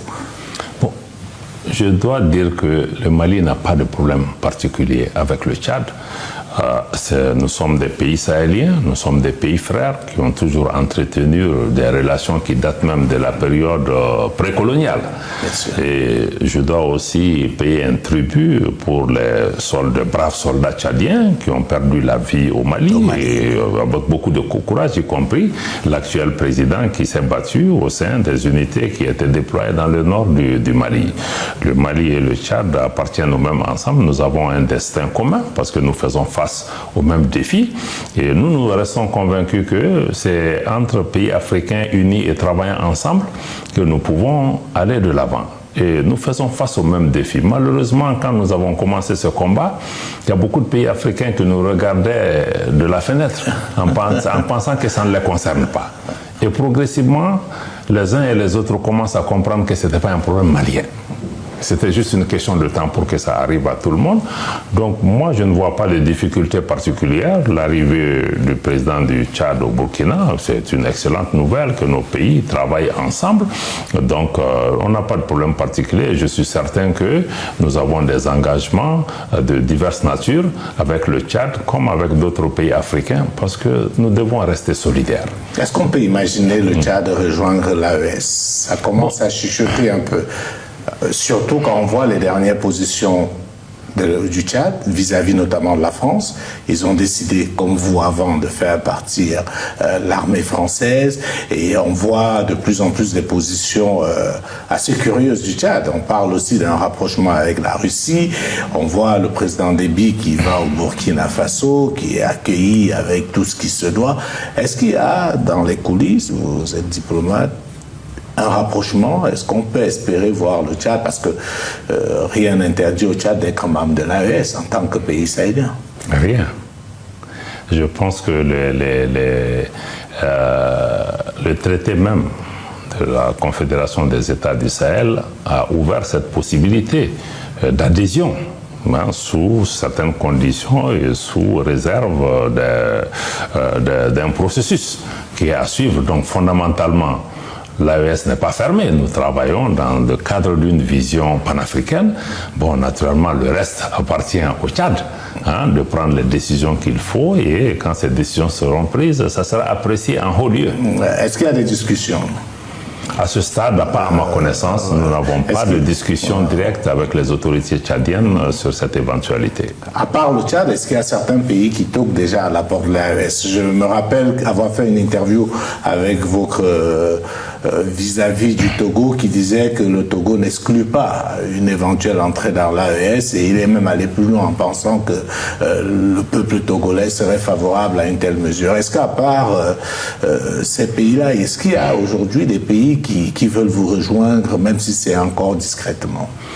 Bon, pour ce qui concerne le cas particulier du Togo et des déclarations du ministre Ducé, personnellement, je dois vous avouer que je ne suis pas surpris, parce que, bon, c'est pas un virage pour nous, parce que depuis le début de la transition malienne, le Togo a été avec nous dans nos différents combats et a partagé nos soucis, nos préoccupations et a porté beaucoup aussi nos messages et a toujours travaillé dans le cadre, dans le souci d'établir toujours une relation réaliste, lucide et constructive entre nous et les autres pays membres de la communauté des États de l'Afrique de l'Ouest. Donc par rapport à cela, je ne vois pas de ce. Quand j'ai écouté le ministre un peu aussi, j'ai vu un peu qu'il se réfère un peu à l'état d'âme de la population du Togo. Nous, au niveau de l'AES, je pense que ces prises de position ne peuvent que nous conforter dans nos choix. Parce que ça veut dire que nous ne sommes pas seuls, ça veut dire que le chemin que nous avons pris, il y a d'autres qui regardent cela avec intérêt, et c'est aussi peut-être parce que probablement ils font face aux mêmes défis, aux mêmes problèmes que nous avons rencontrés. C'est vrai que nous nous sommes mis ensemble à 3, mais je pense que nous ne sommes pas fermés à continuer le combat pour l'unité de l'Afrique par toutes les voies nécessaires. L'AES est un chemin, il y a d'autres chemins qui sont possibles.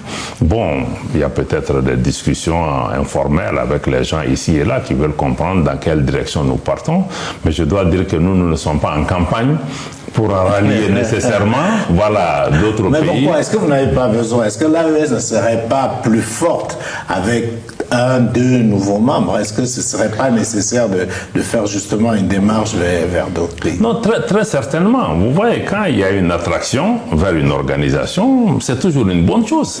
Parce que ça, il ne faut pas rejeter.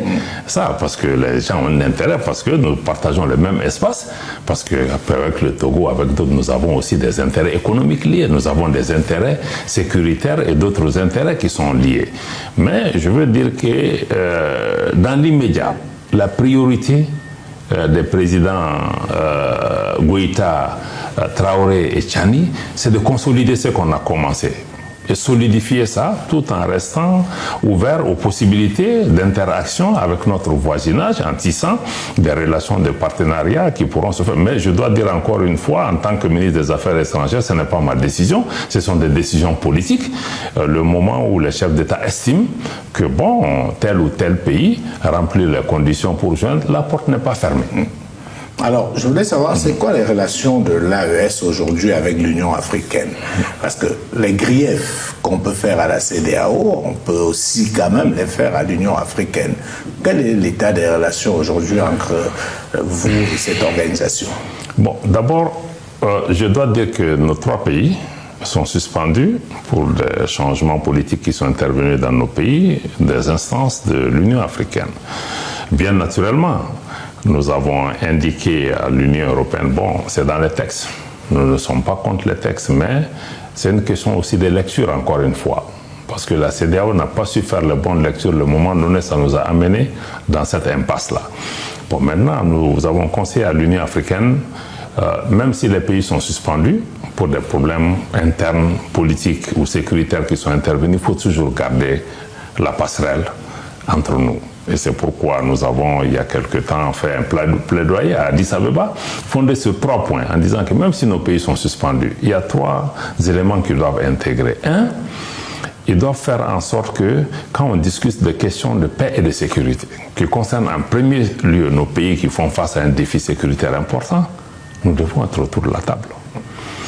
Quand il y a des questions humanitaires, des pandémies, des situations humanitaires dramatiques que nous gérons, ou des maladies pandémies qui traversent la frontière, ça ne regarde pas la couleur du régime politique en place. Là, nous devons être associés. Et le 3e élément, comme on le dit chez nous, On ne peut pas raser la tête de quelqu'un à son absence. Chaque fois que vous discutez de nos pays, faites en sorte de nous admettre dans la pièce, ne serait-ce que pour quelques minutes, pour que nous puissions donner notre propre version. Malheureusement, cela n'a pas été entendu. Et l'Union africaine a presque aveuglément suivi la CEDEAO sans prendre la précaution d'avoir une lecture soit différenciée ou en tout cas de se mettre en position de pouvoir concilier les deux parties. Et nous sommes dans cette situation encore. Vous allez quitter aussi l'Union africaine? Non, je ne suis pas à dire que nous allons quitter l'Union africaine parce que, bon, on ne prend pas cette décision comme ça. Nous sommes membres de l'Union africaine. Tant que l'Union africaine, le fait de nous exclure n'est pas une raison pour nous pour partir. Si on est parti de la CEDEAO, comme je l'ai dit, il y avait des principes fondamentaux et des menaces existentielles contre nous. Je ne pense pas que l'Union africaine soit là, mais ce que je veux dire, c'est que c'est son traitement du dossier de nos pays qui peut nous amener dans des situations que personne ne souhaite. Nous ne cherchons pas à partir, nous cherchons aujourd'hui l'engagement, nous cherchons à être écoutés, nous cherchons à ce que les défis auxquels nous sommes confrontés, les défis sécuritaires, mais ça concerne l'Union africaine. Elle ne peut pas s'asseoir, regarder en spectatrice, dire qu'on est dedans, bon, organisez tout, quand vous êtes prêts, quand la mariée sera là, je vais venir. Non.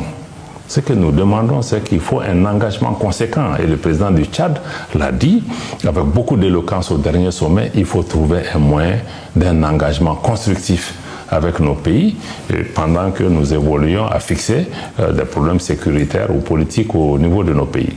Alors, quel est le regard, et c'est une question que je tenais à vous poser, que vous jetez sur la CEDEAO aujourd'hui après votre départ? C'est un peu comme quelqu'un qui est parti et qui jette un regard sur son ex, surtout qu'on voit que cette CEDEAO, visiblement, se retrouve toujours embourbée.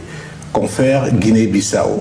On a été quand même un peu surpris, et j'aimerais vous entendre là-dessus, de voir Sissokou Embalo, le président de la Guinée-Bissau, chasser, et je préfère parler ainsi, la CEDEAO de chez lui. Qu'est-ce que cela vous a inspiré, cette actualité? Bon, je ne vais pas commenter des cas spécifiques de pays par rapport à cela, mais disons que la CEDEAO est rattrapée par ses propres faiblesses. Parce que quand on est une organisation, on est fondé sur des règles. Et quand on a les règles, on les applique. Et on ne les applique pas selon la météo ou selon la tête du client. Et malheureusement, il est arrivé que pour la gestion de situations politiques dans les pays, on regarde qui est concerné. Est-ce que c'est un ami? Est-ce que c'est un ennemi? Est-ce qu'il est proche de telle grande puissance? Il n'est pas proche de telle grande puissance? Le poids du chef de... Donc, je pense que quand on est une organisation, il faut pouvoir mettre des règles où tout le monde se reconnaît dedans. Et quand on traite les pays, même les pays où il y a eu des changements institutionnels, ils ne sont pas tous traités de la même façon. Ni pour ce qui concerne les situations politiques liées à des mandats ou des situations politiques liées à des renversements de pouvoir. Mais je pense que aujourd'hui, moi, je préfère, pour ce qui concerne la CEDEAO, pour ne pas fuir ta question, je préfère ne pas regarder dans le rétroviseur. J'ai assez de défis en tant que pilote dans le véhicule dans lequel je suis assis. Vraiment, j'ai un cap, j'ai des problèmes. Donc, je demande aussi à la CEDEAO de se focaliser sur ces problèmes. Mais elle n'arrive pas. Elle n'arrive visiblement pas. Bon, donc nous, on est assez focalisé sur nos propres problèmes. Et bon, et je pense qu'on ne peut pas traîner les difficultés d'autres avec nous. D'accord. Alors, est-ce que ça vous intéresse, les réseaux sociaux, Abdoulaye Diop? On est dans un monde aujourd'hui totalement numérique. Est-ce que c'est quelque chose qui vous parle? Moi, je pense que c'est une réalité. Ce n'est pas que ça doit nous parler ou ça ne nous parle pas. On est dedans, qu'on le veuille ou pas. Ça fait partie de notre quotidien. Tout ce qu'on peut faire, c'est de voir comment nous pouvons nous organiser pour pouvoir être présents ou exploiter ou même éviter ce qu'on peut éviter. Mais je pense que les réseaux sociaux, c'est une réalité. Voilà. Alors, nous avons une rubrique dans cette émission, Empreinte digitale, c'est-à-dire nous allons sur le net, notamment sur les réseaux sociaux, voir un peu quelle est l'attitude ou quelle est la vie digitale de notre invité. Je vous propose de découvrir votre vie digitale. Parfait.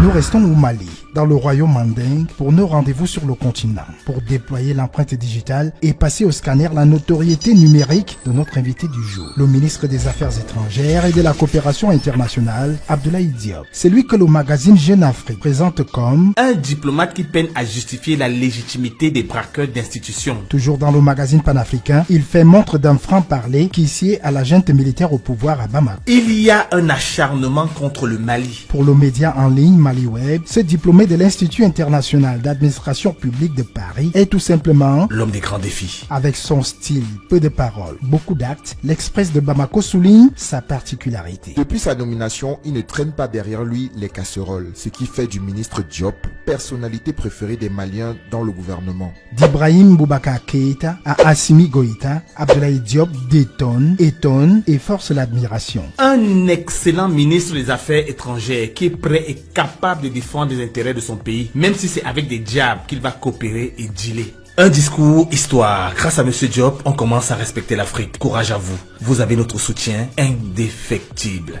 S'il plaît à certains, sa personnalité n'est pas appréciée par d'autres. Un diplomate qui peine à justifier la légitimité des braqueurs d'institutions. Il suffit que l'on ventile une rumeur de remaniement pour que nos fameux ministres se lancent dans la fabrication d'articles de presse. S'agit-il vraiment du même ministre incompétent Diop? Non, je ne pense pas. Tout ça pour s'accrocher à un poste. Venons-en aux data. On a cliqué pour vous Abdoulaye Diop et on vous fait le résumé. L'empreinte numérique qui situe Abdoulaye Diop sur les réseaux sociaux commence sur X, qu'il a rejoint en octobre 2011. Au moment où nous relevons ces empreintes digitales, il compte 292 800 abonnés. Dans ces tweets, en moyenne 2 par jour, ses activités ministérielles et diplomatiques sont mises en avant. Ces 2 derniers tweets affichent un total cumulé de 5 commentaires, 55 retweets et 353 j'aime pour une audience de 7000 vues en 24 heures. Autre clic. Sur Facebook, où il poste les mêmes contenus que sur X. Abdoulaye Diop compte 5300 followers. Sur le Meta, nous avons également détecté plusieurs autres comptes avec son nom. Son activité de microblogage quasi quotidienne démontre que X et Facebook sont ses plateformes préférées. Voilà un raccourci ce qui fait la vie digitale d'Abdoulaye Diop, un fils du Mali né à Brazzaville au Congo. Note de la rédaction, 5 sur 10. Mention passable. Monsieur le ministre Abdoulaye Diop, votre vie est digitale, mais pas assez.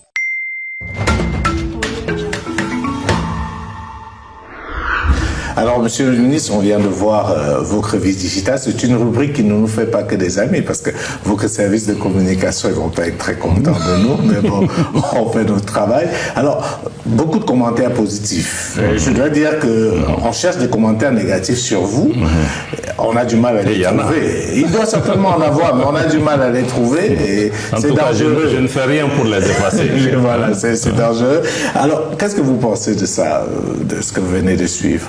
Bon, d'abord, je pensais que ma vie digitale était très active. Je pensais que j'étais dans les 8. Bon, je suis étonné de me trouver juste à mi-chemin, parce que je trouve mais je pense qu'il y a certainement des efforts. Mais bon, je me réjouis quand même que, bon, on est assez suivi, on est assez écouté, assez présent.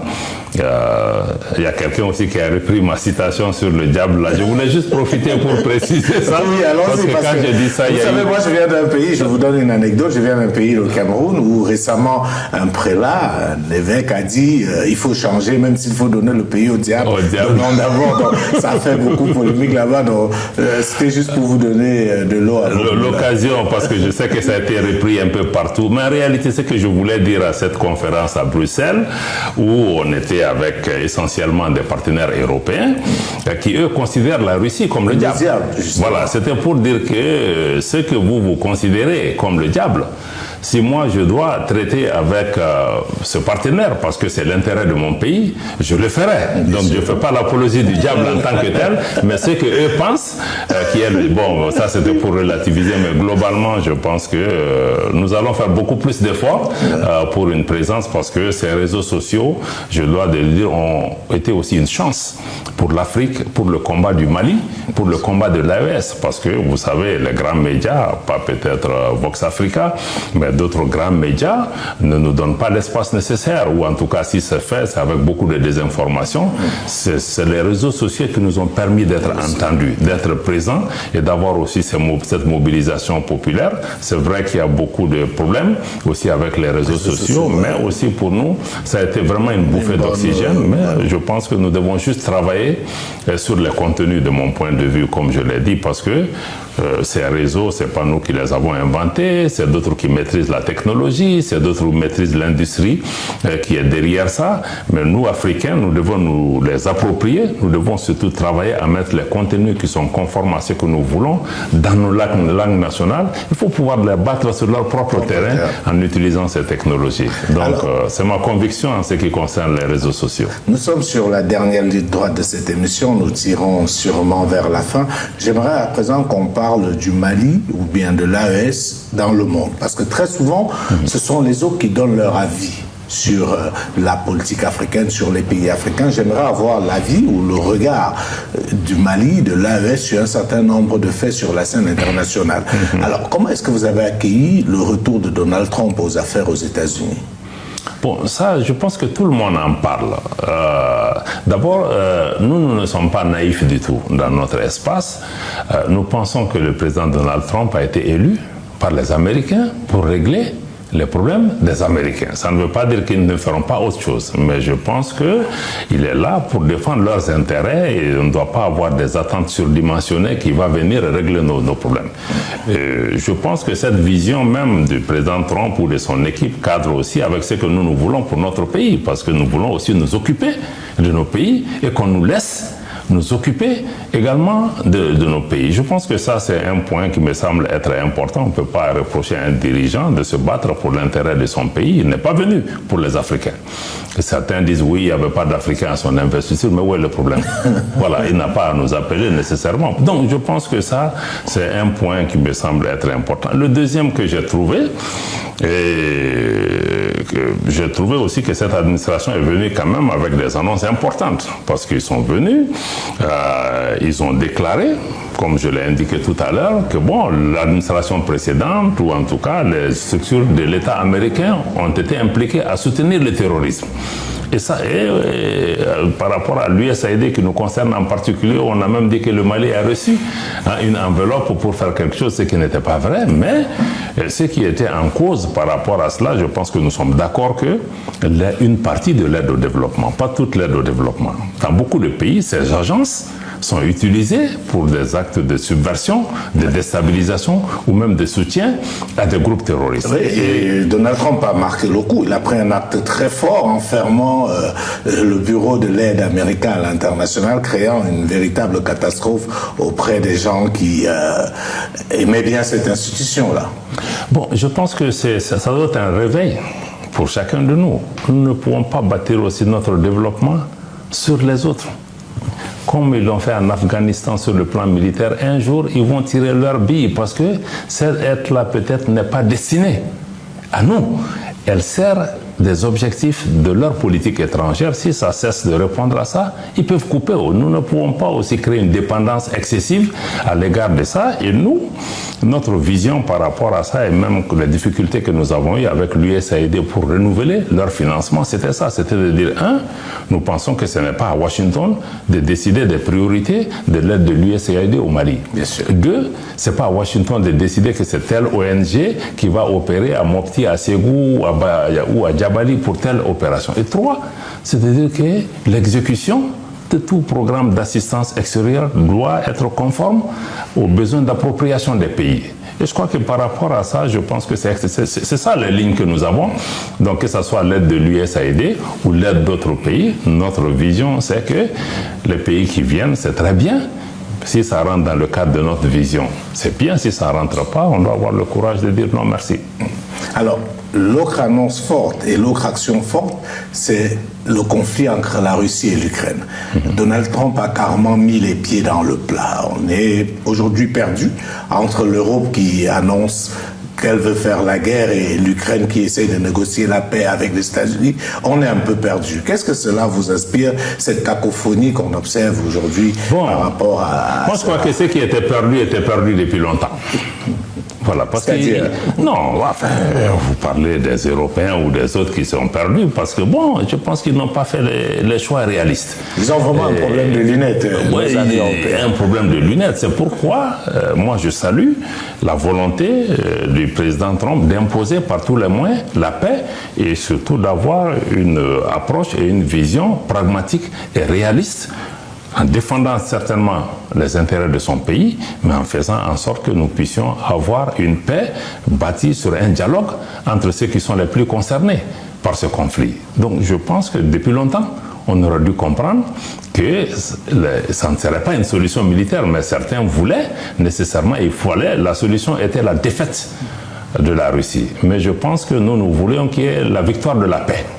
Une paix durable entre l'Ukraine et la Russie qui puisse aider à consolider la prospérité du monde. Alors, dernier point aussi, comme on dit, une actualité chassant une autre, on en est aujourd'hui arrivé un peu à éclipser tout ce qui se passe dans la bande de Gaza avec l'Israël et la Palestine. C'est un conflit, j'ai envie de dire, même si j'exagère un peu, aussi vieux que le monde. Qu'est-ce qui, selon vous, certainement avec vos parcours de diplomate, vous en avez tellement entendu parler, qu'est-ce qui, selon vous, coince véritablement dans cette zone-là? Pourquoi on n'arrive pas à trouver une véritable solution? Je pense que je serais prétentieux de dire que j'ai la solution, mais je pense que s'il y a une solution au niveau du Moyen-Orient, qui est essentiellement, toutes les tensions au Moyen-Orient sont essentiellement liées à la question palestinienne. De mon point de vue, tant qu'il y a la négation des droits des Palestiniens, et tant qu'il y a le rejet de la réalité de la coexistence de deux États, Israël et Palestine, vivant côte à côte dans la paix et la sécurité, je pense que nous n'aurons pas la paix dans cette région. Et aussi, les puissances qui sont impliquées doivent pouvoir travailler, malgré leurs intérêts, pour pouvoir arriver à cette solution qui donne une maison aux Palestiniens, qui crée aussi des garanties de sécurité pour Israël pour coexister ensemble. Aujourd'hui, nous ne sommes pas seulement en train de parler de Gaza ou du conflit israélo-palestinien, tout le Moyen-Orient. Je veux dire, même on assiste aujourd'hui à un basculement géopolitique, donc le conflit est beaucoup plus grand. Et il y a beaucoup d'injustices dans cette question et qui a aussi alimenté le terrorisme aujourd'hui dans beaucoup d'autres parties du monde. Je suis certain que la solution passera par la reconnaissance des droits des autres parties qui sont impliquées, notamment des Palestiniens, pour pouvoir une paix durable, non seulement entre Israël et la Palestine, mais aussi entre Israël et le monde arabe et le monde musulman de façon générale. Alors, on va prendre une dernière question, celle d'un confrère, et on va profiter parce que lui, il vous pose une question sur un conflit en Afrique. Ok.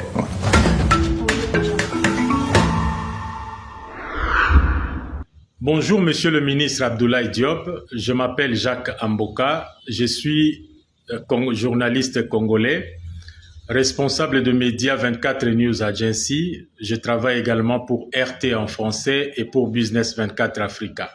Vous êtes ministre des Affaires étrangères d'un si grand pays africain, dites-nous s'il vous était accordé l'occasion par exemple de prodiguer des conseils aux acteurs clés de cette crise.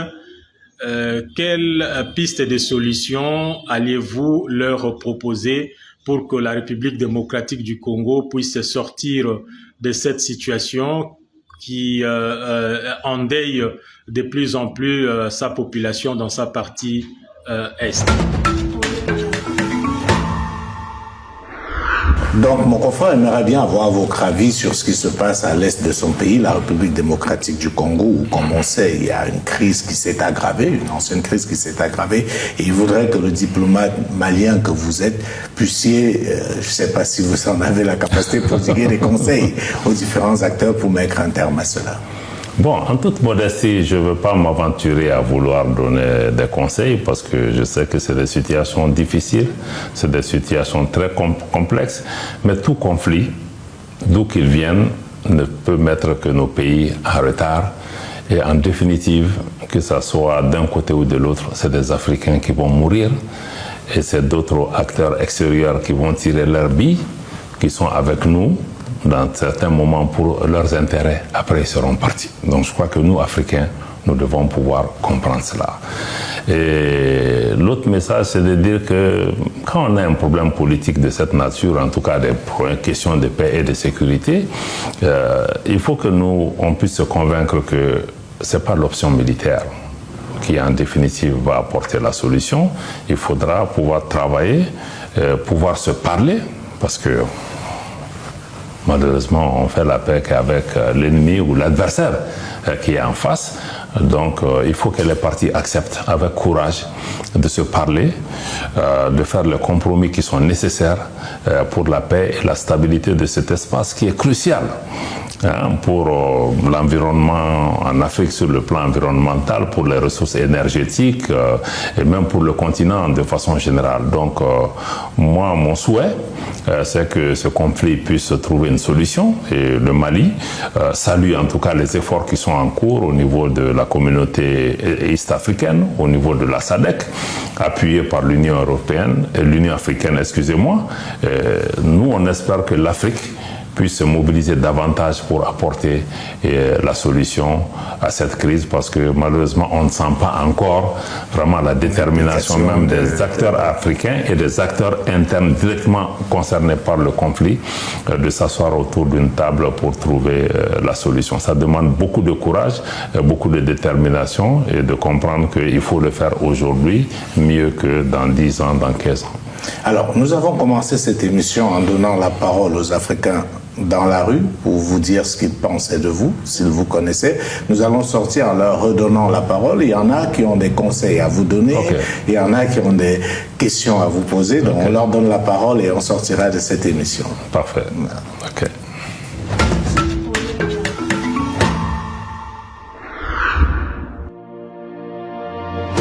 Je lui dirais tout simplement courage, parce que avoir ce franc-parler et parler au nom du peuple africain en général, je dois dire, c'est quelque chose à saluer, quoi. Parce qu'il faut des gens comme ça pour que l'Afrique s'élève. Essayer de réduire alors les discours. Il y a trop de discours. Comment est-ce qu'il a le franc-parler comme ça? Qu'est-ce qui lui donne le courage pour dire ce que les autres ne peuvent pas dire? Et même devant les Occidentaux, il n'a pas froid aux yeux. Et j'allais lui demander, est-ce qu'il n'a pas peur de son intégrité physique? Est-ce que c'est le même Abdoulaye Diop ou qu'est-ce qui le fait changer de vision aujourd'hui? Je voudrais vous passer mes félicitations pour votre combat pour la libération de votre territoire, le Mali, et encore plus pour le combat que vous menez. Actuellement pour l'identification de nouveaux intérêts et la conquête de la souveraineté du continent africain. Je demanderais simplement à Abdoulaye Diop de continuer à être un ouvrier de l'intégration africaine. Continuer sur cette lancée. Alors ce qu'il est en train de faire, nous Maliens, on est fiers de lui. C'est de rester sur cette lancée, qu'il met son service, son savoir et son savoir-être au service de la diplomatie malienne et que la diplomatie malienne se porte encore plus mieux qu'aujourd'hui. Toujours œuvrer pour le bonheur des Maliens. Je vous suggère vraiment, si cela ne vous pose pas problème, d'être, même si ça vous permet, candidat à la Commission de l'Union africaine, si c'est possible. Bien que ce soit passé récemment, je vous aurais très bien vu là-bas. Parce que le combat que vous menez doit aussi être mené dans des instances beaucoup plus grandes. Et l'Union africaine, dans sa commission, a besoin de personnes comme vous. De ne pas laisser influencer par qui que ce soit. Vraiment, on tient prêt à lui. Alors, il fait en sorte que l'intérêt du pays, du Mali, tant régional, sous-régional et international, alors qu'on puisse avoir intérêt d'entendre avec les autres pays du monde. Je veux qu'il joue la diplomatie, qu'il amène les partenaires pour le Mali, pas pour la transition, mais pour le Mali. Je lui souhaiterais beaucoup de courage et que Dieu l'accompagne dans sa mission. On prie Dieu pour lui, pour que son mission puisse aller bien, pour que la YES puisse prendre du bon chemin. Donc je lui comme beaucoup de santé, que Dieu lui protège, qu'il continue ce qu'il fait, les choses qu'il fait dans son pays.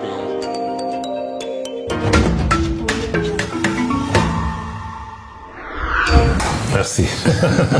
Voilà, Abdoulaye Diop, vous avez beaucoup de messages d'encouragement, des gens qui prient pour vous, mais il y a deux choses qui ont retenu mon attention. Premièrement, c'est une question. Est-ce que vous n'avez pas peur? Est-ce qu'il ne vous arrive pas d'avoir peur pour vous, pour votre famille, pour votre intégrité physique? Bon, vous savez, chacun de nous, la peur fait partie de ce que nous faisons. Mais souvent, la peur n'est pas pour nous-mêmes. Je pense qu'on a plus peur souvent d'échouer, de ne pas être à la hauteur de ce qu'on fait. Et je pense que quand on regarde aussi des milliers de gens qui perdent leur vie au quotidien, à Djenné, à Kidal, ailleurs, bon, on se dit que peut-être les risques que nous prenons, c'est peut-être même rien à côté de ça. Mais certains disent aussi souvent il faut se méfier des gens qui ont peur. Parce que vous savez, la peur amène à faire de grandes choses. Parce que quand on a peur, je pense qu'on évalue bien une situation, mais pas une peur qui nous empêche d'avancer, mais c'est vraiment peur de la conséquence de notre inaction. De s'asseoir, de ne pas faire quelque chose. Mais si on fait quelque chose, je crois qu'on avance. Je pense que le risque est inhérent à ce que nous faisons au quotidien. Donc je pense que oui, j'ai peur, mais pas dans le sens que vous dites. Voilà, parce que la question est revenue plusieurs fois par certains téléspectateurs, effectivement, qui s'inquiètent de vos courages. Donc quand on en parlait, vous n'avez peur de personne, vous dites les choses telles que vous pensez. Et on sait qu'à une époque pas si lointaine que ça, les leaders africains qui osaient se faisaient purement et simplement assassiner. Je crois que c'est ça qui suscite auprès de ces Africains-là. Oui, ça peut se comprendre. Je pense que ces risques-là font partie, mais si je n'ai vraiment pas peur, c'est que je ne suis pas seul. Je pense que je travaille sous la direction d'un chef d'État, le président Goïta, que vous connaissez. Je ne suis qu'un messager. Je porte le message que lui-même, en tout cas la vision que lui-même a définie avec courage, qui est la vision du pays. Je dois quand même lui reconnaître que quand on prend ses positions, pour matérialiser sa volonté, il est toujours là pour pouvoir te soutenir, pour pouvoir t'accompagner, pour ne pas pouvoir te désavouer. Je pense que ça aussi, ça nous donne le courage de porter ce combat parce qu'on sait qu'il y a le président, pas seul que le président, il y a un gouvernement. Et aussi quand j'écoute ceci, j'entends les gens, je vois qu'il y a beaucoup de gens ailleurs qui se reconnaissent dans ce qu'on fait, sans que nous, a priori, en allant tenir ces discours, on ne pense pas à faire plaisir à XY. On va défendre un intérêt, on va défendre une cause, on va promouvoir et défendre les intérêts de notre pays. Donc si les deux se retrouvent, je pense que c'est beaucoup plus ça, parce qu'on est aussi adossé à quelque chose. Il y a une vision pour laquelle nous sommes convaincus qui va aider à sortir notre pays de l'ornière. Et je pense qu'au quotidien, chacun de nous, on doit à certains moments prendre des risques calculés, certes, mais bon, même ce calcul peut être faux. Voilà. Alors, il y a une autre question. Je ne sais pas, elle vous a fatigué. J'observais votre body language pour voir quand il a dit qu'il vous encourageait à être candidat. Est-ce que vous avez pensé à être candidat à la présidence du Mali? Est-ce qu'à un moment donné, vous avez dit qu'il n'a pas osé? Bon, il n'a pas parlé du Mali. Je crois qu'il a parlé de la commission, mais pour paraphraser un homme politique, je n'y pense pas en me rasant. Ma seule ambition, c'est vraiment de pouvoir réussir la mission qui m'est confiée, qui est celle d'être ministre des Affaires étrangères d'un pays en crise au cœur aujourd'hui de la géopolitique mondiale, et de pouvoir accomplir cette mission et de pouvoir répondre aux attentes de ceux qui m'ont fait confiance, y compris les plus hautes autorités, pour accomplir cette mission, et que demain, je puisse m'asseoir, peut-être quand j'aurai fini cette mission, de regarder que telle ou telle chose qui est en train de se faire, j'y ai modestement contribué. Je pense que ça sera déjà une grande satisfaction. Alors, la présidente de la Commission de l'Union africaine, c'est pas à l'ordre du jour. Je n'y pense pas en me rasant. On vient d'avoir un nouveau président de la Commission d'air, qui est un bon ami, le ministre de Djibouti, que je félicite, que j'encourage pour cela. Je pense qu'on n'a pas besoin d'être nécessairement président ou d'être devant pour pouvoir jouer. Je pense que, vous savez aussi, à plusieurs niveaux, on peut contribuer par rapport à nos pays pour atteindre des objectifs en particulier. Donc je pense que j'ai eu l'insigne honneur, sans démagogie, l'insigne honneur d'être là ici en ce moment particulier de l'histoire de notre pays, d'être acteur de ce qui est en train de se dérouler aujourd'hui ici. Je pense que c'est une grande satisfaction et j'espère pouvoir en sortir avec des résultats qui font honneur à ce pays et je pense que c'est largement suffisant pour moi. Merci beaucoup Abdoulaye Diop d'avoir accepté de jouer le jeu, de parler aux Africains. Je vais vous laisser la parole de fin et je vais vous demander exceptionnellement de regarder votre caméra et de passer le message qui vous vient à l'esprit à tous ces Africains qui vous regardent, qui ont soif de liberté, qui ont soif de souveraineté et qui voient en vous une des personnes qui contribuent à cela. Bon, ce que je peux dire à tout un chacun, c'est à partir de mon propre parcours personnel. Je pense que je viens d'une famille modeste. Je pense que si je n'avais pas été à l'école, je ne serais pas là devant vous. Il y a un concours de circonstances qui m'ont amené là où je suis arrivé aujourd'hui. Mon combat, c'est de toujours dire aux Africains, je cite encore un de mes grands mentors qui est le président Nelson Mandela, « It is always impossible until it is done ». C'est toujours impossible jusqu'à ce que quelqu'un le fasse. Et c'est pour dire que nous, Africains, nous devons prendre confiance en nous-mêmes, nous dire que c'est possible, ne pas écouter ceux qui viennent chaque fois créer le doute chez nous, nous dire que c'est possible, que nous pouvons changer notre situation, que nous avons la capacité et que ce qui nous manque, c'est souvent de pouvoir trouver la paix, la tranquillité, d'avoir des gens qui nous font confiance. Et je pense que ce qui est aussi important pour nous, Africains, jeunes Africains, c'est de comprendre que personne ne viendra changer nos pays à notre place. Il faut que nous-mêmes nous nous assumions. La réponse est entre nos mains et non pas entre les mains d'autrui. Et de comprendre aussi que en Afrique, aucun de nous ne s'en sortira seul. Il ne faut pas qu'on considère que quand tel ou tel a des problèmes, ça ne me concerne pas. Si ça c'est une question de jours pour que ça t'arrive. Donc de comprendre, il faut que nous soyons unis, il faut que nous soyons solidaires, il faut que nous comprenions que nos sorts sont liés. Et moi, j'ai entièrement confiance en cette jeunesse africaine vibrante que nous voyons au quotidien, qui aujourd'hui maîtrisent les technologies, qui sont des ingénieurs qui travaillent dans plusieurs secteurs d'activité avec les richesses qui sont dans nos pays, dans notre continent. Je pense que c'est possible de changer la face du monde. C'est possible pour nous d'avoir la respectabilité, d'avoir le poids économique que nous rêvons pour nos pays et de pouvoir aussi contribuer à dessiner des partenariats qui changent nos économies, nos pays et qui font de nous aussi des acteurs respectés et dignes sur la scène internationale. C'est vraiment mon message pour nous Africains de nous dire que c'est possible. Merci beaucoup, Monsieur le ministre. Madame, merci à vous. Nous étions en compagnie de son Excellence Abdoulaye Diop, ministre des Affaires étrangères et de la coopération internationale du Mali. Prenons rendez-vous très prochainement avec un nouvel invité. D'ici là, portez-vous bien. Bonsoir à tous.